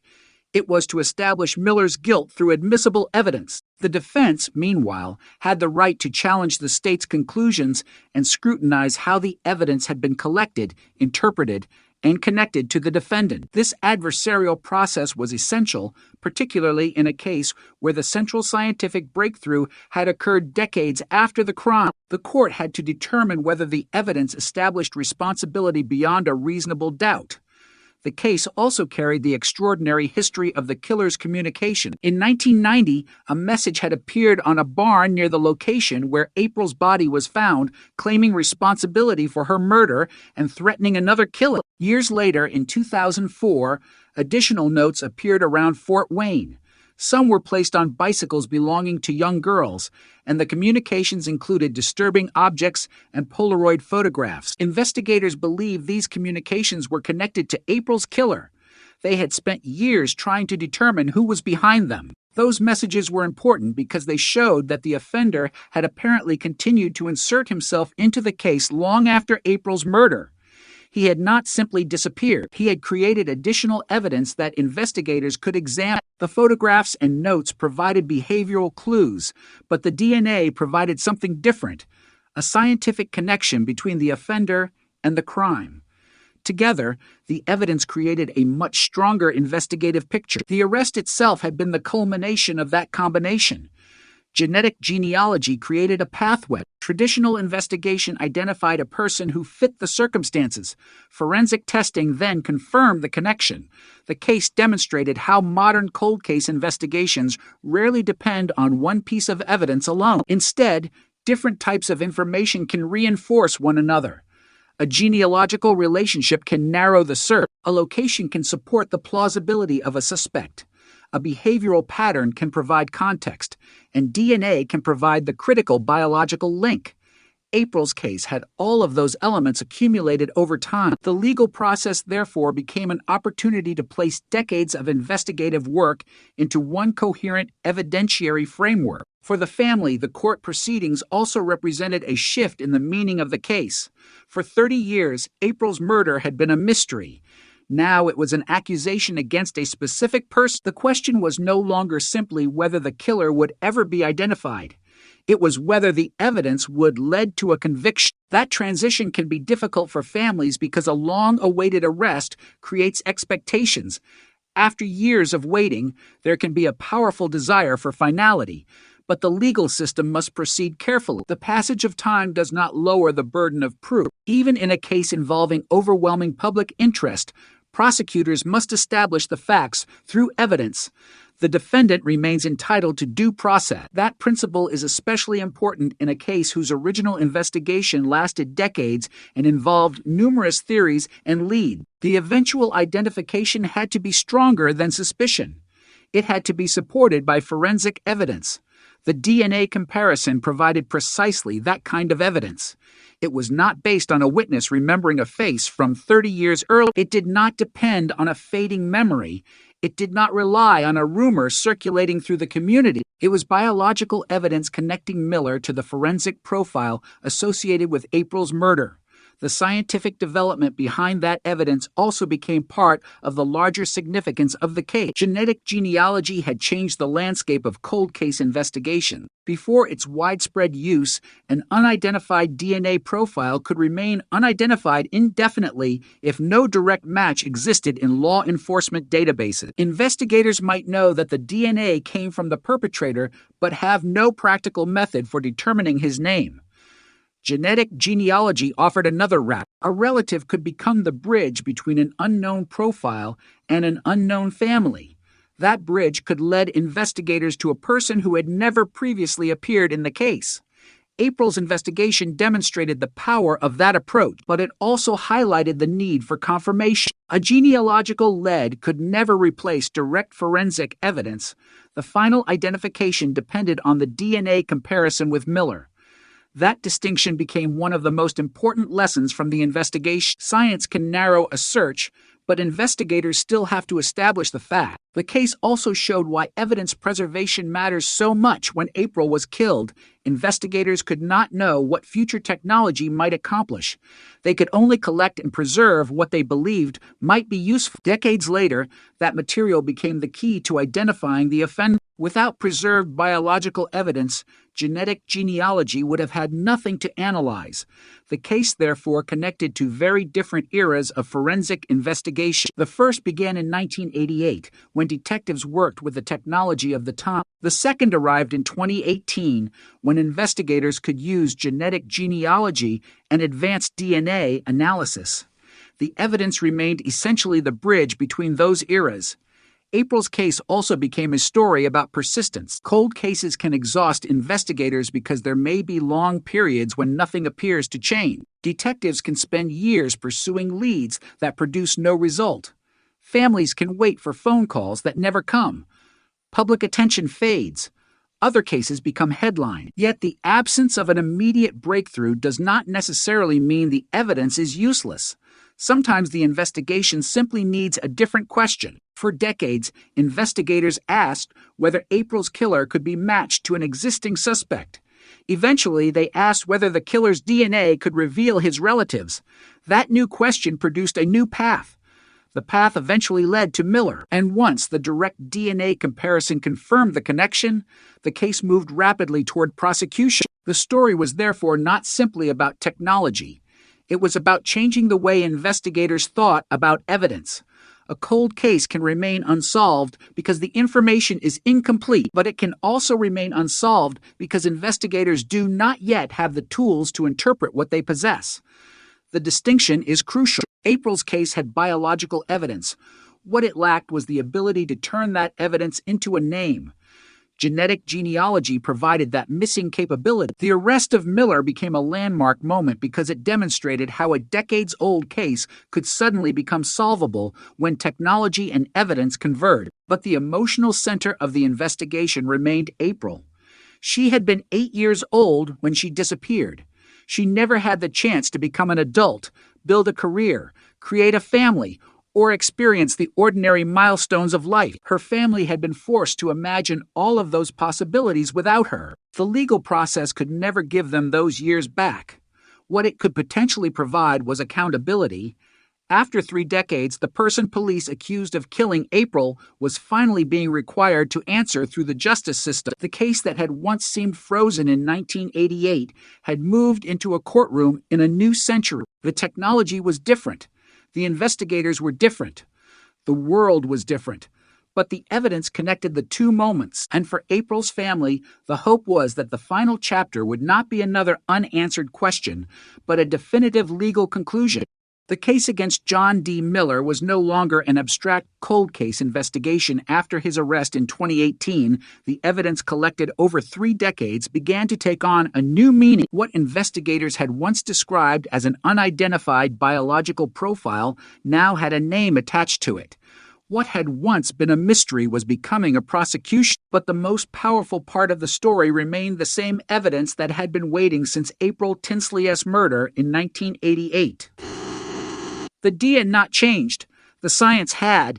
That difference would become one of the defining lessons of the case. April was 8 years old when she disappeared in Fort Wayne, Indiana, on Good Friday in 1988. Her body was found 3 days later in a rural area about 20 miles away. The discovery transformed the community's fear into grief and forced detectives into a homicide investigation that would ultimately last for decades. The original investigators faced the limitations of their era. Modern genetic genealogy did not exist. DNA technology was far less developed. Detectives had to depend heavily on physical evidence, interviews, witness information, and traditional investigative methods. The killer remained unidentified. Then, years later, he appeared to reach back into the investigation himself. In 1990, a message was discovered on a barn door near the location where April's body had been found. The message claimed responsibility for her murder and threatened another killing. It was a chilling development because it suggested that the offender was still present somewhere in the community and was deliberately reminding investigators that he had not been caught. The communication gave detectives another clue, but not the one they needed most.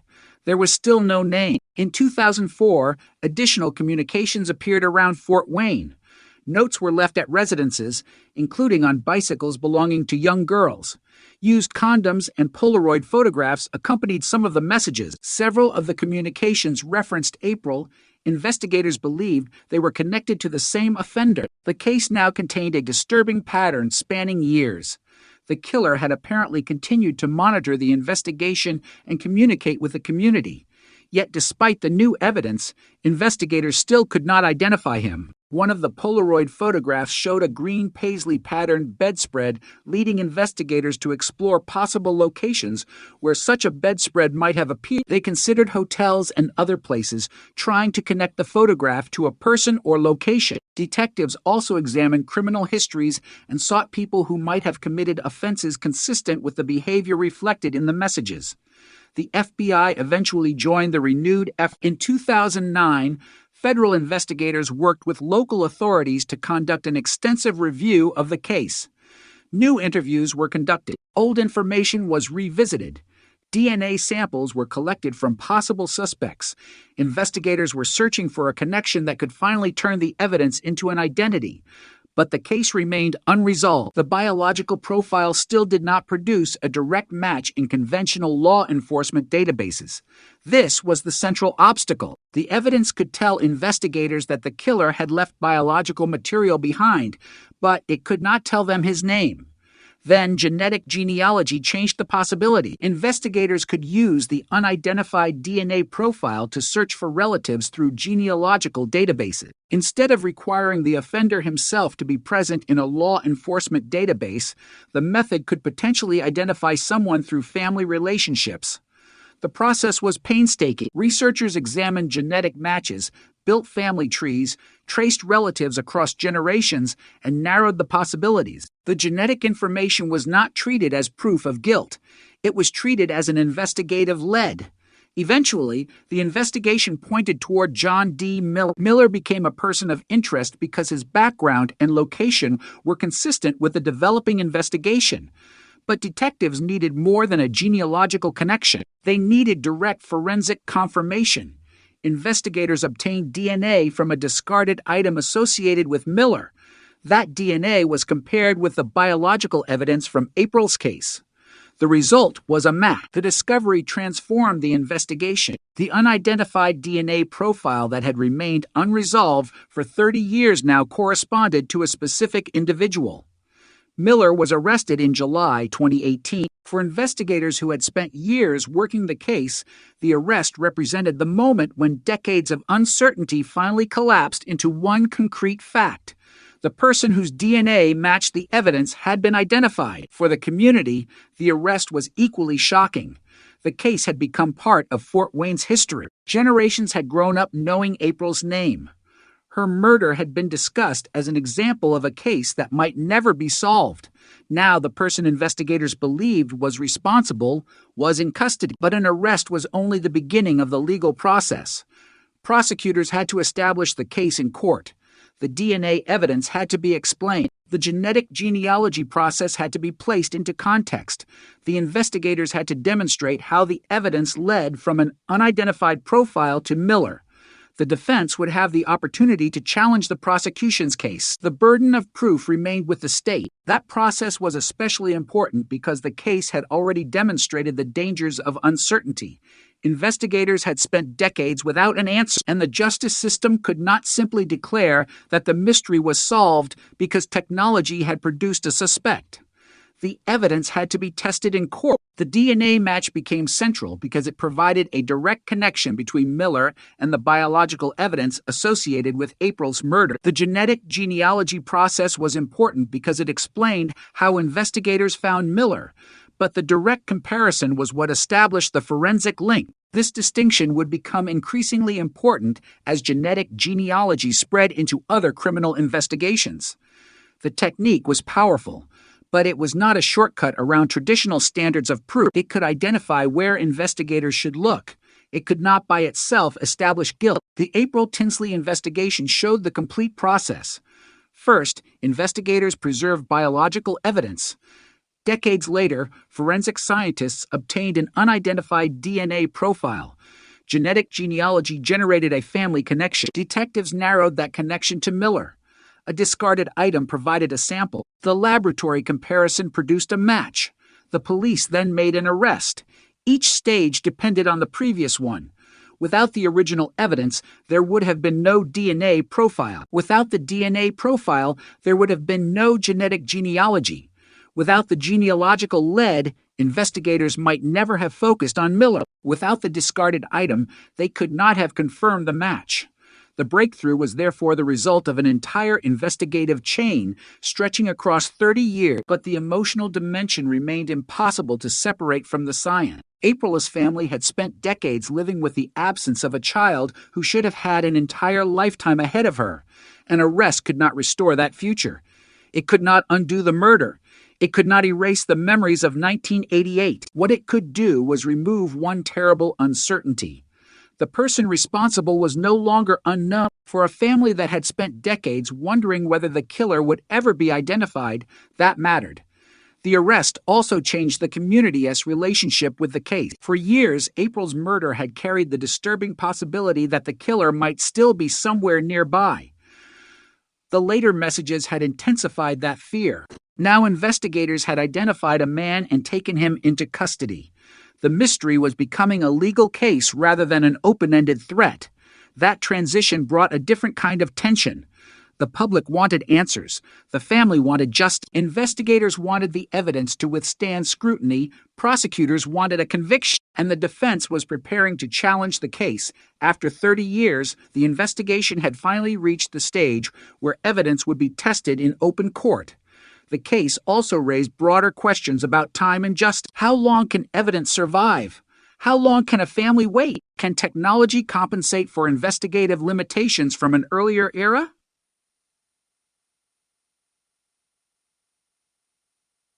The crime occurred before modern genetic genealogy existed. The killer remained unidentified through traditional investigative methods, yet the biological evidence survived long enough for a future generation to use it differently. The case became proof that a cold case can remain alive even when the investigation appears dormant. The evidence may be waiting for the right technology, the right database, or the right investigator to connect it to an answer. That is why April's case became so important to the evolution of forensic investigation. The breakthrough did not come because the killer suddenly confessed. It came because science changed the way investigators could search. The killer had left a biological signature behind in 1988. 30 years later, investigators finally had the tools to follow that signature through a family tree. And when they reached the end of that tree, they found a name: John D. Miller. The arrest was the moment when the cold case became an active criminal prosecution. But it was also the moment when April's story moved from an unanswered mystery toward accountability. For 30 years, her family had waited for the phone call that might never come. In 2018, it finally did. The case had a suspect. The DNA had a match. The investigation had a direction. And the question that had haunted Fort Wayne since 1988 was finally closer than ever to an answer. The courtroom was filled when John D. Miller finally stood before the justice system in the case that had haunted Fort Wayne for 30 years. On one side were investigators who had spent years trying to identify April Tinsley's killer. On the other was a family that had waited decades for an answer. Between them stood a man whose DNA had finally connected him to evidence recovered from the 1988 murder. But the most shocking development was still ahead. Miller had initially pleaded not guilty after his arrest in July 2018, setting the stage for a trial that could have forced the case through another lengthy legal battle. Then, in December, everything changed. Miller entered a guilty plea to murder and child molestation. The decision meant there would be no dramatic jury trial and no need for prosecutors to present every piece of evidence before a jury. Instead, the man investigators had spent 30 years searching for was admitting responsibility in court. According to reporting on the plea, Miller acknowledged that he had abducted April on April 1st, still 1988, sexually assaulted her, and strangled her. For the family, the words were devastating but also definitive. For 3 decades, April's final moments had been surrounded by uncertainty now. The person responsible was describing his role himself. The confession added another layer to the forensic evidence that had already broken the case open. DNA had identified Miller. His own statements now connected him to the crime. The investigation that had once depended on anonymous messages, old witness accounts, and an unidentified biological profile had reached a point where the accused was admitting guilt. It was an extraordinary reversal after 30 years of silence. The case had begun with April disappearing from her Fort Wayne neighborhood. She had been walking to a friend's house to retrieve an umbrella when she vanished. Her mother reported her missing when she did not come home. The search expanded quickly, with hundreds of police officers and volunteers looking for the child. 3 days later, April's body was discovered in a rural ditch roughly 20 miles from the neighborhood where she had disappeared. The investigation immediately became a murder case. Detectives had a crime scene, a victim, witnesses, and eventually biological evidence, but no identified killer. A composite sketch was created from a witness account describing a man believed to have forced a girl into a vehicle. Investigators followed leads and examined potential suspects. Yet the person responsible remained outside the reach of the investigation. Years passed. Then the offender appeared to communicate with authorities and the public. A message was left on a barn near the location where April's body had been found. Later, more notes appeared around Fort Wayne, some involving young girls and disturbing objects. Investigators believe the communications came from the same person responsible for April's murder. Each new message was both a threat and an investigative opportunity. The killer was leaving traces of himself, but he was also maintaining control over the investigation by deciding when and how he would appear. Detectives tried to identify him through conventional methods. They investigated possible suspects. They examined criminal histories. They searched for connections to the messages and photographs. They revisited old information. The FBI became involved in the renewed investigation. Still, the killer remained unidentified. The DNA evidence was there, but a conventional database search did not provide the answer. That changed when investigators turned to genetic genealogy. The DNA profile from the case was submitted for genealogical analysis, and researchers began searching for relatives. The process was unlike anything available to the original investigators. Instead of searching only for the offender himself, investigators could search through genetic relationships. The goal was to build a family tree and identify individuals who could potentially be connected to the unidentified profile. Eventually, the investigation narrowed toward two brothers. One of them was John D. Miller, then 59 years old and living in Grabille, Indiana. Detectives needed direct confirmation. They watched and investigated. They obtained discarded material from Miller's trash, including used condoms, and extracted DNA. The comparison produced the match that changed everything. Miller's DNA was consistent with the biological evidence connected to April's case. Investigators approached him on July 15, SIL 2018, and asked him to come to the police station. According to the police affidavit, when detectives asked whether he knew why they wanted to speak with him, Miller answered with April's name. That response was chilling because it suggested that he immediately understood the reason for the interview. During questioning, investigators obtained incriminating statements. Miller admitted involvement in April's abduction, assault, and killing. After 30 years, the mystery had finally been broken. But the legal process still had to continue. Miller was formally charged with murder and child molestation. He initially pleaded not guilty. The possibility of a trial remained. Prosecutors had the DNA evidence. They had the genealogical investigation. They had Miller's statements. They had the history of the case and the communications attributed to the offender. A trial could have forced all of those pieces into the open. Instead, Miller changed his plea. In December 2018, he pleaded guilty.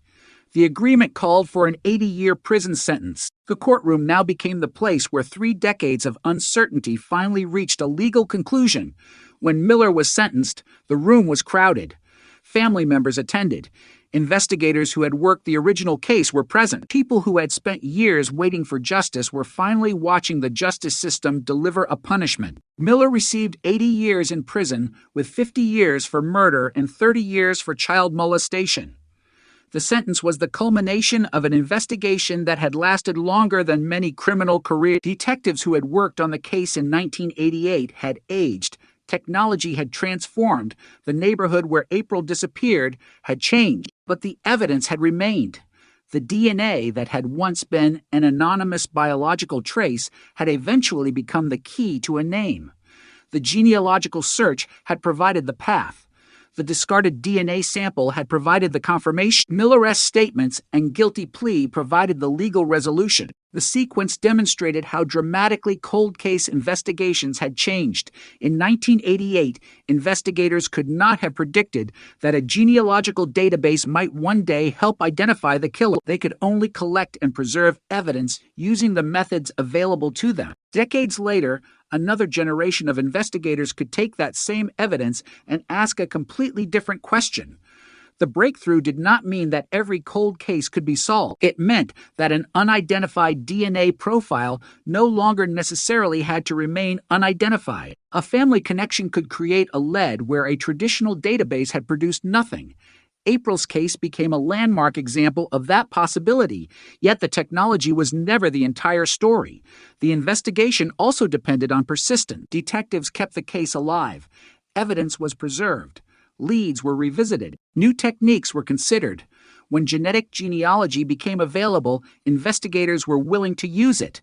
The result was an identification that had seemed impossible for 30 years. The emotional significance was even greater because April had been only 8 years old. Her life had ended before she had the opportunity to grow up. Her family had been forced to live with that absence while also carrying the unanswered question of who had taken her. For years, they had no defendant to confront and no courtroom in which to hear the accused acknowledge responsibility. The guilty plea changed that. It could not undo April's death. It could not restore the future she had lost, but it established accountability. The person responsible had been identified, arrested, prosecuted, and sentenced. The case had moved through every stage that investigators had once hoped to reach, and perhaps most importantly, April's name was no longer attached only to the phrase unsolved murder. The case had a conclusion. The cold case had been closed through evidence that had survived for 30 years. The DNA had done what investigators could not accomplish in 1988. It had connected an unknown offender to a family. The family connection led to a suspect. The suspect's DNA confirmed the forensic link. The arrest followed. Then came the confession, the guilty plea, and finally, the 80-year sentence. The chain was complete. But the most haunting detail remained the simplest. The evidence had been there all along. For 30 years, it had waited in silence. The killer had lived his life believing that the passage of time could protect him. Instead, time allowed science to catch up with him. The technology he could not have anticipated became the tool that exposed him. And on the day John Miller entered his guilty plea, the mystery that had begun with a missing 8-year-old girl finally had an answer. April Tinsley's killer was no longer a faceless stranger in an old case file. He was a convicted murderer serving an 80-year sentence. The investigation had taken 30 years, but the evidence had never forgotten. The guilty plea brought a legal conclusion to the murder of April Tinsley, but it could not erase the years that came before it. For 3 decades, April's name had been associated with an unanswered question. Who had taken her? Who had killed her? And why had the person responsible been able to remain unidentified for so long? The answers finally emerged through a combination of preserved evidence, persistent investigation, genetic genealogy, and the eventual confession of John D. But even after the courtroom delivered its sentence, the case continued to raise a larger and more disturbing question.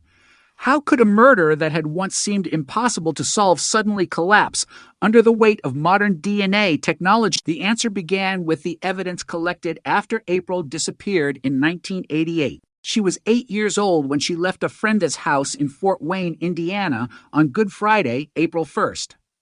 She was supposed to return home after retrieving an umbrella. Instead, she disappeared. Her mother reported her missing, and a massive search began. Police officers, volunteers, and community members looked for the child. 3 days later, April's body was found in a rural area roughly 20 miles from where she had disappeared. The discovery ended the search, but began one of Indiana's most haunting homicide investigations. Detectives had to determine what had happened during the hours between April's disappearance and the discovery of her body. They collected evidence. They interviewed witnesses. They developed leads. They created a composite sketch based on information from a witness who reported seeing a man forcing a girl into a vehicle. Yet none of those efforts produced the identity investigators needed. The offender remained unknown. The case slowly became a cold case, but it never truly disappeared. The name April Tinsley remained in police files, newspaper reports, memories, and family conversations. Then, 2 years after the murder, the person investigators believed was responsible made a bizarre decision. A message was written on a barn door near the location where April's body had been found. The writer claimed responsibility for her death and threatened another murder. It was a chilling act because it suggested that the offender was still following the case. Instead of disappearing completely, he was deliberately communicating. Investigators had to wonder why. Was the message intended to frighten the community? Was the writer seeking attention? Was he trying to convince investigators that he was still watching? Or was it simply another expression of the same behavior that had led to April's murder? Whatever the motive, the message became part of the case. Then came another disturbing development. In 2004, more communications appeared around Fort Wayne. Notes were left at residences and on bicycles belonging to young girls. Used condoms and Polaroid photographs were included with some of the messages. The communications referred to April and suggested a connection to the original murder. Investigators believed they were dealing with the same offender. The case had now produced evidence stretching across 16 years. The killer had apparently not forgotten April. He had continued to communicate, leaving behind material that investigators could preserve and examine. One photograph showed a green paisley-patterned bedspread. Detectives investigated possible locations where that bedspread might have been found. They examined hotels and other places. They looked at Polaroid cameras and attempted to trace possible sources. They investigated people whose criminal histories or behavior might fit the evidence. Yet the offender continued to remain unidentified. The FBI eventually joined local authorities in a major renewed investigation. In 2009, investigators conducted an extensive review of the case. Old information was re-examined. New interviews were conducted. DNA samples were collected from potential suspects. Investigators were attempting to find the connection that earlier generations had missed. But traditional DNA searches still produced no definitive identification. The biological evidence existed, but the offender's profile did not match a known person in the relevant databases. This was the wall that investigators repeatedly hit. The DNA could identify the offender scientifically, but only if there was something to compare it against. Without a direct match, the profile remained anonymous. That changed with genetic genealogy. Investigators began using the unidentified DNA profile in a genealogical search. Instead of asking whether the offender was already known to law enforcement, they searched for relatives who shared portions of the genetic profile. A distant relative could potentially provide a path toward the offender. Researchers could then construct family trees and follow the branches. The process was complex. Genetic relationships had to be interpreted carefully. People had to be eliminated based on age, location, sex, and other known circumstances. Investigators had to avoid confusing a genetic relative with the actual offender. The objective was to find a person whose DNA could then be tested directly. Eventually, the investigation narrowed toward two brothers. One of those brothers was John D. Miller. Investigators had enough information to consider him a serious candidate, but they still needed direct forensic confirmation. Detectives collected discarded DNA associated with Miller. The comparison with the evidence from April's case produced the crucial match. The unidentified profile had found its identity. Miller was arrested on July 15, SIL 2018. The arrest was shocking because of the amount of time that had passed. 30 years had separated the crime from the moment police finally took the suspect into custody. For the public, the arrest demonstrated the power of modern forensic science. For investigators, it demonstrated the value of preserving evidence and refusing to abandon a case simply because conventional methods had failed. And for April's family, it meant something even more personal. The person accused of killing her had finally been found. But the investigation did not end at the moment of arrest. Detectives interviewed Miller, and he made statements implicating himself in April's abduction, assault, and killing. The evidence was now stronger than it had ever been. There was the original biological evidence. There was the genealogical pathway. There was the direct DNA match. There were Miller-esque statements. And there was the long history of communications that investigators believed had come from April's killer. The case was no longer a mystery without a suspect. It was a prosecution with multiple forms of evidence pointing in the same direction. Miller initially pleaded not guilty, leaving open the possibility of a trial, but the case never reached a jury. In December 2018, Miller pleaded guilty to murder and child molestation. The plea brought the decades-long investigation to a legal conclusion. He was sentenced to 80 years in prison, including 50 years for murder and 30 years for child molestation. The sentence represented the final stage of a case that had survived longer than many people expected. But even that finality could not completely resolve the emotional damage caused by April's death. Justice and healing are not the same thing. A conviction can establish responsibility. A sentence can impose punishment, but neither can restore the life that was taken. April would always remain 8 years old in the memory of those who knew her. The years she should have lived would never return. Her family would always carry the knowledge of what happened. The guilty plea could not change that. What it did change, the uncertainty. For 30 years, the family had lived without knowing who had killed April. The case had no definitive offender. There was no courtroom admission. There was no sentence. That uncertainty finally ended. The case also changed the understanding of what a cold case could become. In the past, an unsolved murder could remain unsolved indefinitely if detectives exhausted conventional leads. Once evidence went cold, investigators might have little reason to believe anything would change. Genetic genealogy challenged that assumption. A DNA profile that had remained unidentified for decades could become the starting point for a new investigation. The technique could reveal relatives, family trees, and previously invisible connections. The offender might never have submitted his own DNA to police, yet a relative could unknowingly provide the key. That was the extraordinary lesson of April's case. Miller did not have to walk into a police station and provide his DNA. He did not have to confess before investigators knew who he was.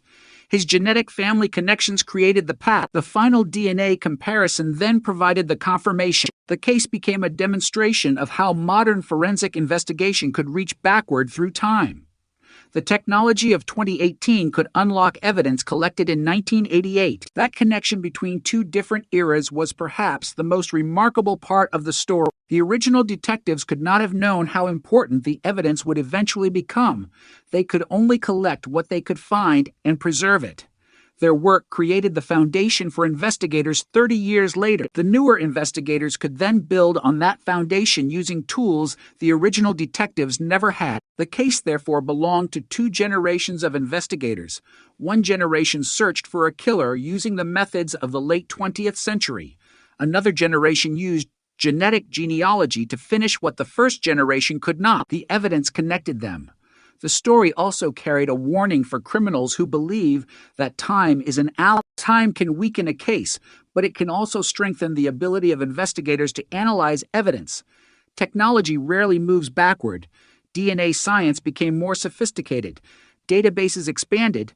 Genealogical research became more powerful. Investigative teams became more experienced in using these tools. An offender who escapes identification in one decade may face a completely different investigative landscape in the next. April's killer had remained unidentified for 30 years. Then the technology caught up with the evidence. The case also demonstrated the importance of persistent. Cold case investigations require investigators to return to old evidence with fresh eyes. They must be willing to reconsider assumptions and use tools that were unavailable when the crime occurred. April's case was not solved because someone discovered a magical clue overnight. It was solved because decades of evidence and investigative work eventually converged. The final breakthrough may have looked sudden, but the foundation had been built over 30 years.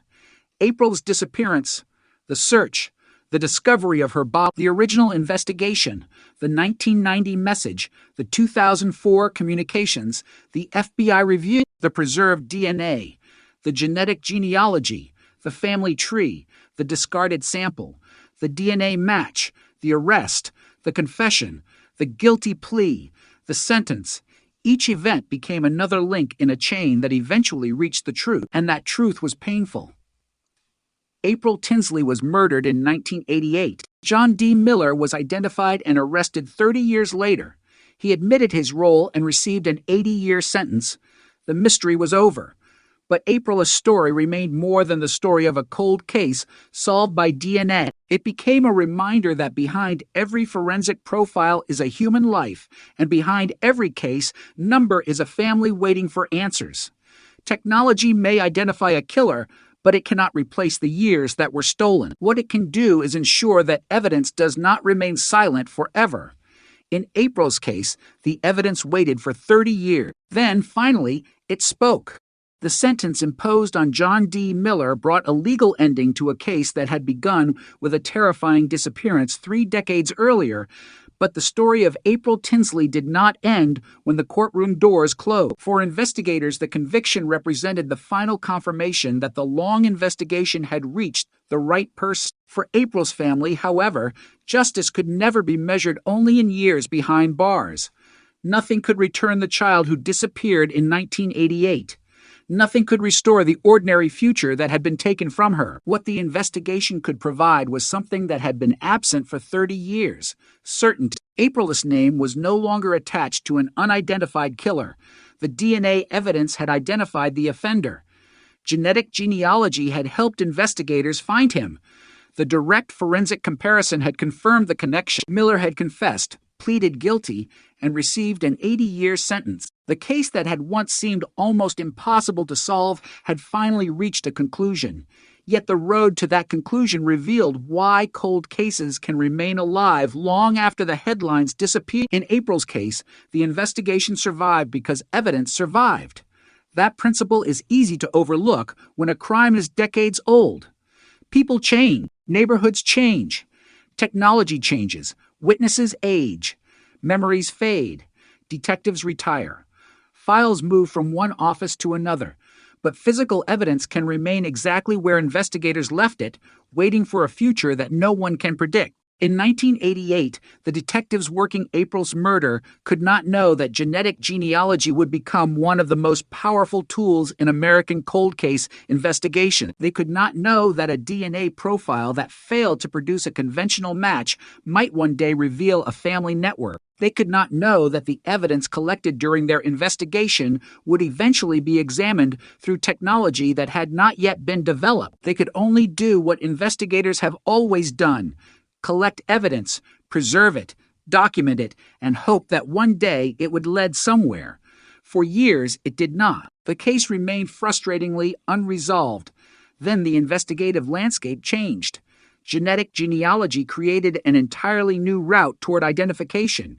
Instead of searching only for the offender, investigators could search for relatives. That distinction was revolutionary. A person who had never appeared in a criminal database could still have biological relatives whose DNA had entered a genealogy database for entirely different reasons. Family history, something people used to learn about their ancestors, could become an investigative pathway. That possibility transformed the April Tinsley case. The unidentified DNA profile was no longer trapped inside a conventional database search. It could be examined through relationships. Researchers could look for shared genetic segments. They could construct family trees. They could identify branches that might contain the unknown offender. But the process required extraordinary care. A genetic relative was not automatically a suspect. A family connection did not establish guilt. It merely created a direction for investigators to pursue. The investigators still had to determine who could realistically be connected to the crime. They had to consider age, location, family relationships, and the known facts surrounding April's murder. That process eventually brought John D. Miller into focus. The next step was crucial. Investigators needed a sample that could be compared directly with the forensic evidence. They obtained discarded DNA connected to Miller. The laboratory comparison produced the result that had eluded investigators for 3 decades. The DNA matched. The invisible biological trail had finally reached a name. Miller's arrest in July 2018 was therefore not simply the conclusion of a police investigation. It was the moment when 2 generations of forensic science collided. Evidence from 1988 met technology from the 21st century. The original investigators had gathered material without knowing exactly how future scientists might use it. Decades later, investigators were able to extract information from that material that had previously been beyond reach. The case became an example of why detectives continue to preserve evidence even when an investigation appears to have reached a dead end. A dead end in one era may become a starting point in another. That concept is central to cold case work. Investigators are not always searching for entirely new evidence. Sometimes they are searching for a new way to understand old evidence. April's case demonstrated that distinction with unusual clarity. The evidence had not suddenly appeared in 2018. It had been there for decades. What changed was the ability to connect it to a person. The communications associated with the case added another layer to the investigation. In 1990, a message appeared near the location where April's body had been found. Years later, additional notes and photographs appeared around Fort Wayne. Those communications had terrified the community and frustrated investigators. They also created a strange record of the offender's behavior. Someone connected to April's murder seemed determined to remind investigators that he was still present. The communications were disturbing because they suggested confidence. Whoever was behind them appeared to believe that he could communicate without revealing his identity. He could leave a message and disappear. He could create fear without exposing himself. For years, that confidence appeared justified. The killer remained unidentified. But every communication also created another piece of evidence. The offender could not know what future investigators might learn from the material he left behind. He could not know how forensic science would evolve. He could not know that investigators would eventually be able to use genetic relationships to identify him. The very evidence he left behind would become part of the history that ultimately surrounded his arrest. The story therefore contains an unsettling irony. The passage of time may have convinced the offender that the investigation was fading, but the investigation was not truly gone. It was waiting. Detectives continued to maintain the case. Federal investigators later became involved. Evidence remained available. New forensic techniques emerged, and eventually someone looked at the evidence from a different angle. That is often how cold cases are solved.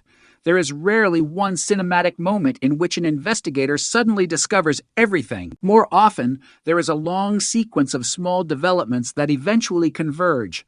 A preserved sample, a new database, a genealogical map, a family tree, a suspect, a discarded object, a laboratory comparison, a police interview, a confession, a guilty plea. Each event may appear ordinary by itself. Together, they can transform an impossible case into a solved one. April's case followed that pattern. The final breakthrough was dramatic, but the groundwork had been laid decades earlier. That reality also places the spotlight on the original investigators. When a cold case is solved decades later, the people who began the investigation may not receive the same attention as the technology that finally produced the identification. Yet their work remains essential. They searched for April. They documented the crime scene. They collected evidence. They pursued leads. They created records. They preserved information that future investigators would eventually need. Without that foundation, genetic genealogy would have had nothing to work with. The modern breakthrough was built on the persistence of the past. This is why cold case investigations are often described as investigations that never truly end. A detective may retire, a case may leave the daily workload, but evidence can remain active indefinitely. A DNA profile does not have an expiration date simply because investigators have run out of ideas. A case can wait for new technology, new databases, new investigators, or new information. April's murder waited 30 years. Then the tools changed. The result was extraordinary. A man who had remained outside the reach of investigators for an entire generation was identified through his genetic connection to relatives and then directly linked through DNA.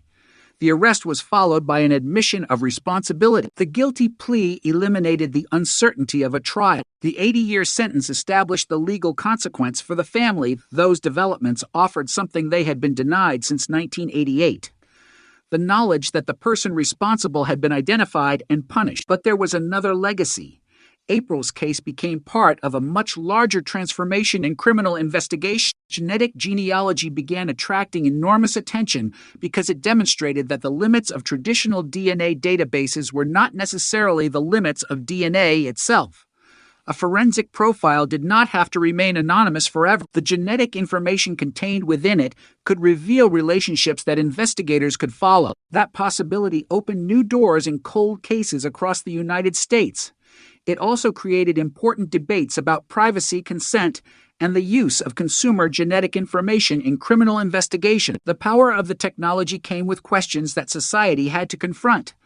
How should genealogical databases be used? What protections should exist for people who never intended their DNA to become part of a criminal investigation? How should investigators balance the public interest in solving violent crimes with individual privacy? Those questions became increasingly important as more cold cases were reopened. But in April's case, the technology had accomplished what investigators had been unable to accomplish through traditional methods. It had turned an unidentified biological profile into a suspect, and that suspect had ultimately admitted responsibility. The story remains haunting because of the length of time involved. 30 years separated April's murder from the arrest. For most people, 30 years represents an entire generation. Children become parents. Buildings disappear. New roads are built. Technology that once seemed futuristic becomes ordinary. Yet April remained frozen in the year she died. Her family continued carrying the same loss while the investigation moved through changing eras. The eventual breakthrough did not rewrite that history. It added an answer to it. And perhaps that is the most important distinction in any cold case. Solving the mystery does not erase the tragedy. It does not make the years disappear. It does not return the victim. It simply ensures that the truth is no longer buried with the unanswered questions. April's case began with a missing child and ended with a convicted murder. Between those 2 points were 30 years of uncertainty, investigation, technological change, and persistence. The evidence survived. The investigators continued. Science advanced, and eventually, the past caught up with the man who had believed he could remain hidden. For decades, April's killer had been a name nobody knew. Then DNA changed everything. The unknown became identified. The suspect became a defendant. The defendant became a convicted murderer, and the case that had once seemed destined to remain unresolved finally entered the history books as a cold case that science helped bring back to life. For 30 years, the murder of April Tinsley remained a wound that never truly closed. The case moved through different generations of detectives, different technologies, and different investigative theories, but the central fact never changed. An 8-year-old girl had been murdered, and the person responsible had escaped identification. Then, in 2018, genetic genealogy transformed the investigation. What had once been an anonymous DNA profile became a family connection, and that family connection eventually led investigators to John D. Miller. The direct DNA comparison confirmed the link. Miller was arrested. He later admitted his role in April's abduction, assault, and murder, pleaded guilty, and received an 80-year sentence. The legal outcome was definitive, but the path toward that outcome revealed something larger about the nature of cold cases. They are not always cases without evidence. Sometimes they are cases with evidence that investigators cannot yet interpret. April's murder was one of those cases. The original investigation had produced biological evidence, but the technology available at the time could not turn that evidence into an identity. The profile remained unidentified. Years became decades. The evidence stayed in the background while investigators continued searching for other answers. The offender appeared to have escaped, yet the DNA never forgot. It remained a silent biological signature tied to the crime. That signature would eventually become the key to the entire investigation. The breakthrough began when investigators decided to approach the unidentified profile through genetic genealogy. The basic idea was revolutionary. Instead of searching only for a direct match in a law enforcement database, investigators could search for genetic relatives. A person who had never been arrested might have a cousin, distant relative, or other family member whose DNA was available through a genealogy database. That relative could become the first step toward identifying the unknown offender. But genetic genealogy was not a simple search engine. It required researchers to interpret genetic relationships and reconstruct family histories. A match might lead to one branch of a family tree, then another, then another. Investigators had to determine which branch could contain the offender. They had to consider geography, age, family structure, and other facts from the case. The process narrowed the field until John D. Miller emerged as a possible suspect. But investigators understood that a genealogical connection was not enough. They needed direct forensic evidence. That meant obtaining Miller's DNA without relying on a voluntary sample. Investigators followed him and collected discarded material. A DNA sample was recovered from his trash, and laboratory testing provided the confirmation. Miller's DNA matched the profile connected to April's murder.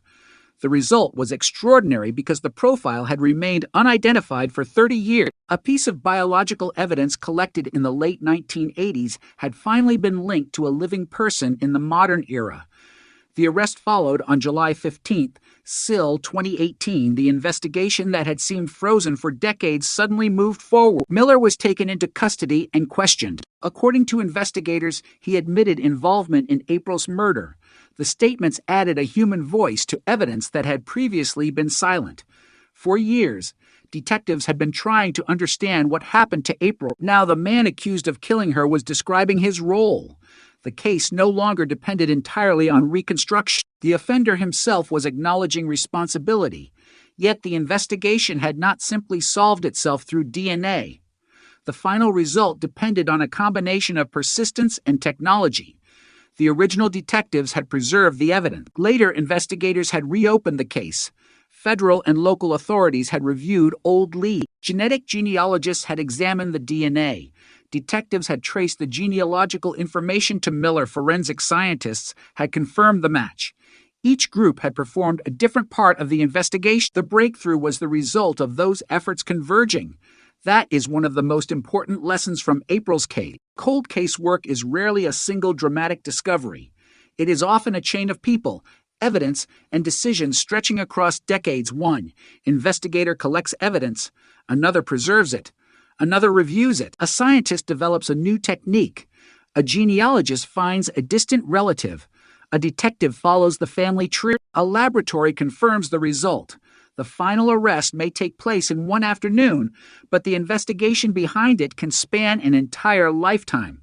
April's case demonstrates that reality with unusual force. The original crime occurred before the internet had become part of everyday life, before smartphones, before social media, before consumer DNA testing became common. Investigators in 1988 were operating in a completely different world. Yet the evidence they collected survived into a future where investigators could use information in ways they could never have imagined. That is why preservation is so critical in forensic science. Investigators cannot always predict which piece of evidence will become important later. A biological sample may appear ordinary at the time. Decades later, it may contain the answer to a question that no one could solve before. The evidence from April's case became exactly that. It survived long enough for technology to catch up. The later communications from the offender also played an important role in keeping the case active.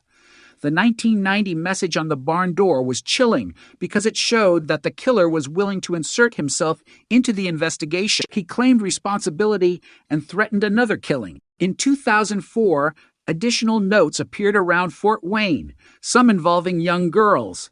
Investigators believed these communications were connected to April's killer. The messages created fear in the community and gave detectives additional material to examine. They also demonstrated the offender's apparent confidence. For years, he had been able to communicate without exposing his identity. He could leave a note and disappear. He could provide clues without providing his name. But those communications also became part of the evidence investigators could examine after Miller was identified. The irony was striking. The killer appeared to believe that he controlled the investigation. Yet the traces he left behind became part of the historical record that eventually surrounded him. His communications did not protect him forever. His DNA did not protect him forever. Time did not protect him forever. Technology eventually connected the pieces. When Miller pleaded guilty in December 2018, the 30-year mystery entered a new stage of finality. He admitted to murder and child molestation and received an 80-year sentence. The case no longer required a jury to determine whether the evidence proved his guilt. His plea provided the legal conclusion. For April's family, that moment must have carried an extraordinary mixture of emotions. There was the knowledge that the man responsible was finally being punished. There was also the painful reality that the truth had arrived 30 years too late to save April. Justice can establish accountability, but it cannot reverse time. The sentence could not restore the child who had disappeared on Good Friday in 1988. It could not return the years her family had spent without answers.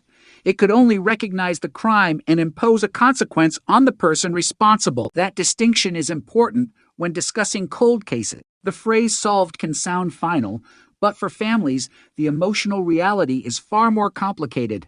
A case can be legally solved while grief remains permanent. The mystery may end, but the loss does not. April's family had to live with both realities at the same time. They finally knew who had killed her. They also knew that nothing could change what had happened. The investigation therefore became a story about accountability rather than restoration.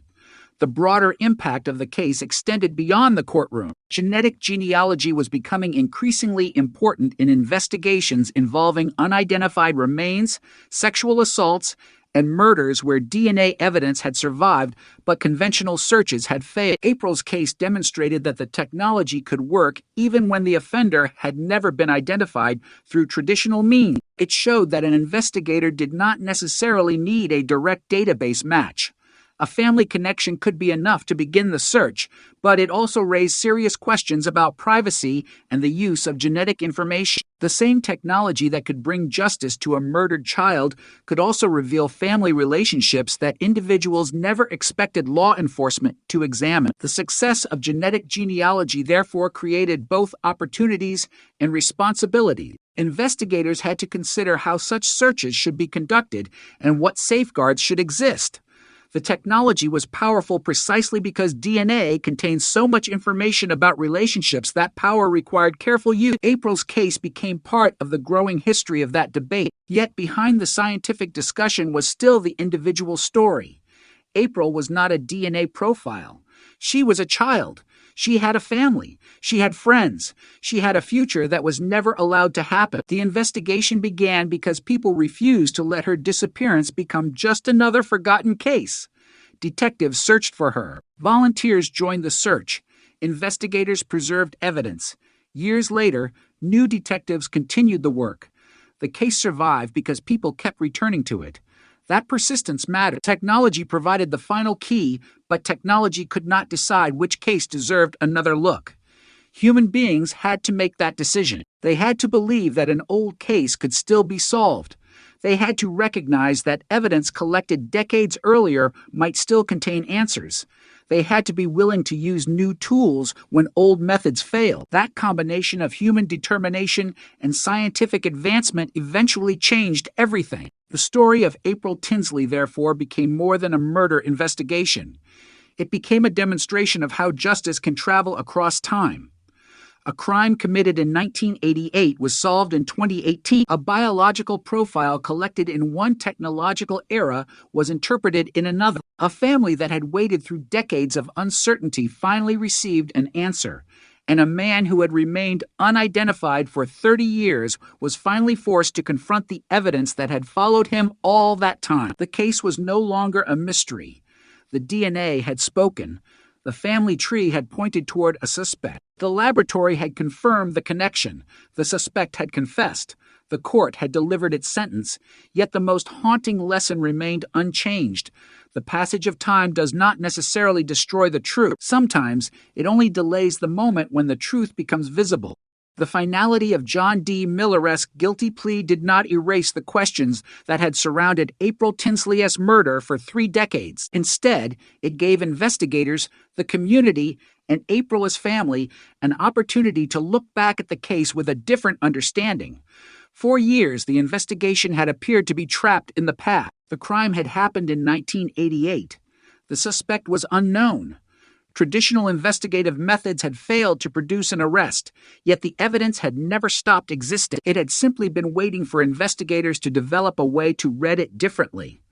That distinction became the defining feature of April's case. The breakthrough was not created from nothing. It came from evidence that had survived from the original investigation and from investigators who refused to accept that an unidentified killer would remain unidentified forever. April's murder began as a local tragedy in Fort Wayne, Indiana. She was 8 years old when she disappeared on April 1st, SIL, 1988. Her disappearance triggered a massive search. Police and volunteers looked for her throughout the area. The search ended 3 days later when her body was discovered in a rural location approximately 20 miles from where she had vanished. The case immediately became a homicide investigation, but the identity of the killer remained unknown. Detectives worked through leads and interviewed people who might have information. A witness provided a description that contributed to a composite sketch. Investigators searched for vehicles, suspects, and possible connections, but the evidence did not produce the answer. The case slowly became one of those investigations in which every passing year seemed to make a solution less likely. Yet the case continued to generate disturbing developments. In 1990, a message was found on a barn near where April's body had been discovered. The message claimed responsibility for her death and threatened another murder. Investigators took the message seriously. It appeared to come from someone who knew details of the crime and wanted authorities to know that the person responsible was still capable of violence. Years later, in 2004, more communications appeared in Fort Wayne. Notes were left at homes and on bicycles belonging to young girls. Used condoms and Polaroid photographs accompanied some of the material. The communications referred to April. Investigators believe the person responsible for these messages was the same individual responsible for her murder. The case now had an unusual combination of evidence: a decades-old homicide, biological material, threatening communications, photographs, and an offender who appeared to be deliberately taunting the investigation. Yet even with all of that, investigators still lacked the one thing they needed most. They did not know his name. The FBI later became involved in a renewed investigation. Detectives reviewed old information, conducted interviews, and examined possible suspects. The investigation continued to search for a conventional DNA match, but the profile did not identify anyone through the databases available at the time. This was the problem that had kept the case frozen. The DNA could establish that the same biological profile was associated with the crime, but without a matching individual, investigators had nowhere to go. Then genetic genealogy offered a new route. The unidentified DNA profile could be examined for genetic relationships. Instead of asking whether the offender was already in a police database, investigators could ask whether someone related to him was in a genealogical database. That subtle change in strategy opened a completely new investigative door. The process involved tracing genetic connections and building family trees. Investigators gradually narrowed the possible family lines. Eventually, attention focused on John D. Miller. But the investigation did not end with that discovery. Detectives needed direct confirmation. They obtained discarded DNA associated with Miller. The laboratory comparison produced the match. The biological evidence from April's case was consistent with Miller's DNA. The 30-year mystery had finally been reduced to one identifiable person. Miller was arrested in July 2018. The arrest sent shock waves through Fort Wayne because of the extraordinary amount of time that had passed. April's murder had become part of the community's collective memory. Many people had grown up knowing her name. Some had assumed the killer would never be identified. Now, police were announcing that they believed they had found him. The investigation had finally crossed the line between an unsolved case and an active prosecution. Miller was questioned by investigators and made statements acknowledging his involvement. The evidence and the statements created a powerful case, but Miller initially pleaded not guilty, meaning that a trial remained possible. Prosecutors prepared to present the evidence. The defense would have had the opportunity to challenge it. A jury could have been asked to consider the DNA, the investigation, and Miller's statements. Instead, Miller changed his plea. In December 2018, he pleaded guilty to murder and child molestation. He was sentenced to 80 years in prison. The sentence brought legal closure to a case that had remained unresolved for 30 years. The significance of the guilty plea was enormous. Investigators no longer had to rely solely on forensic reconstruction. The defendant himself had accepted responsibility. The case had moved from uncertainty to certainty, but the science that made the arrest possible remained one of the most important aspects of the investigation. Genetic genealogy was still a relatively new tool in criminal investigations, and April's case helped demonstrate how powerful it could be. Traditional DNA databases depend on a direct match. If the offender's DNA has never been collected and entered into the system, the search can fail even when the forensic profile is perfect. Genetic genealogy works differently. It can identify relatives. Those relatives can provide the path toward the offender. In April's case, that path eventually led investigators to Miller. This method fundamentally changed the possibilities for cold case investigators. A case that had once been considered nearly impossible could become solvable if biological evidence existed.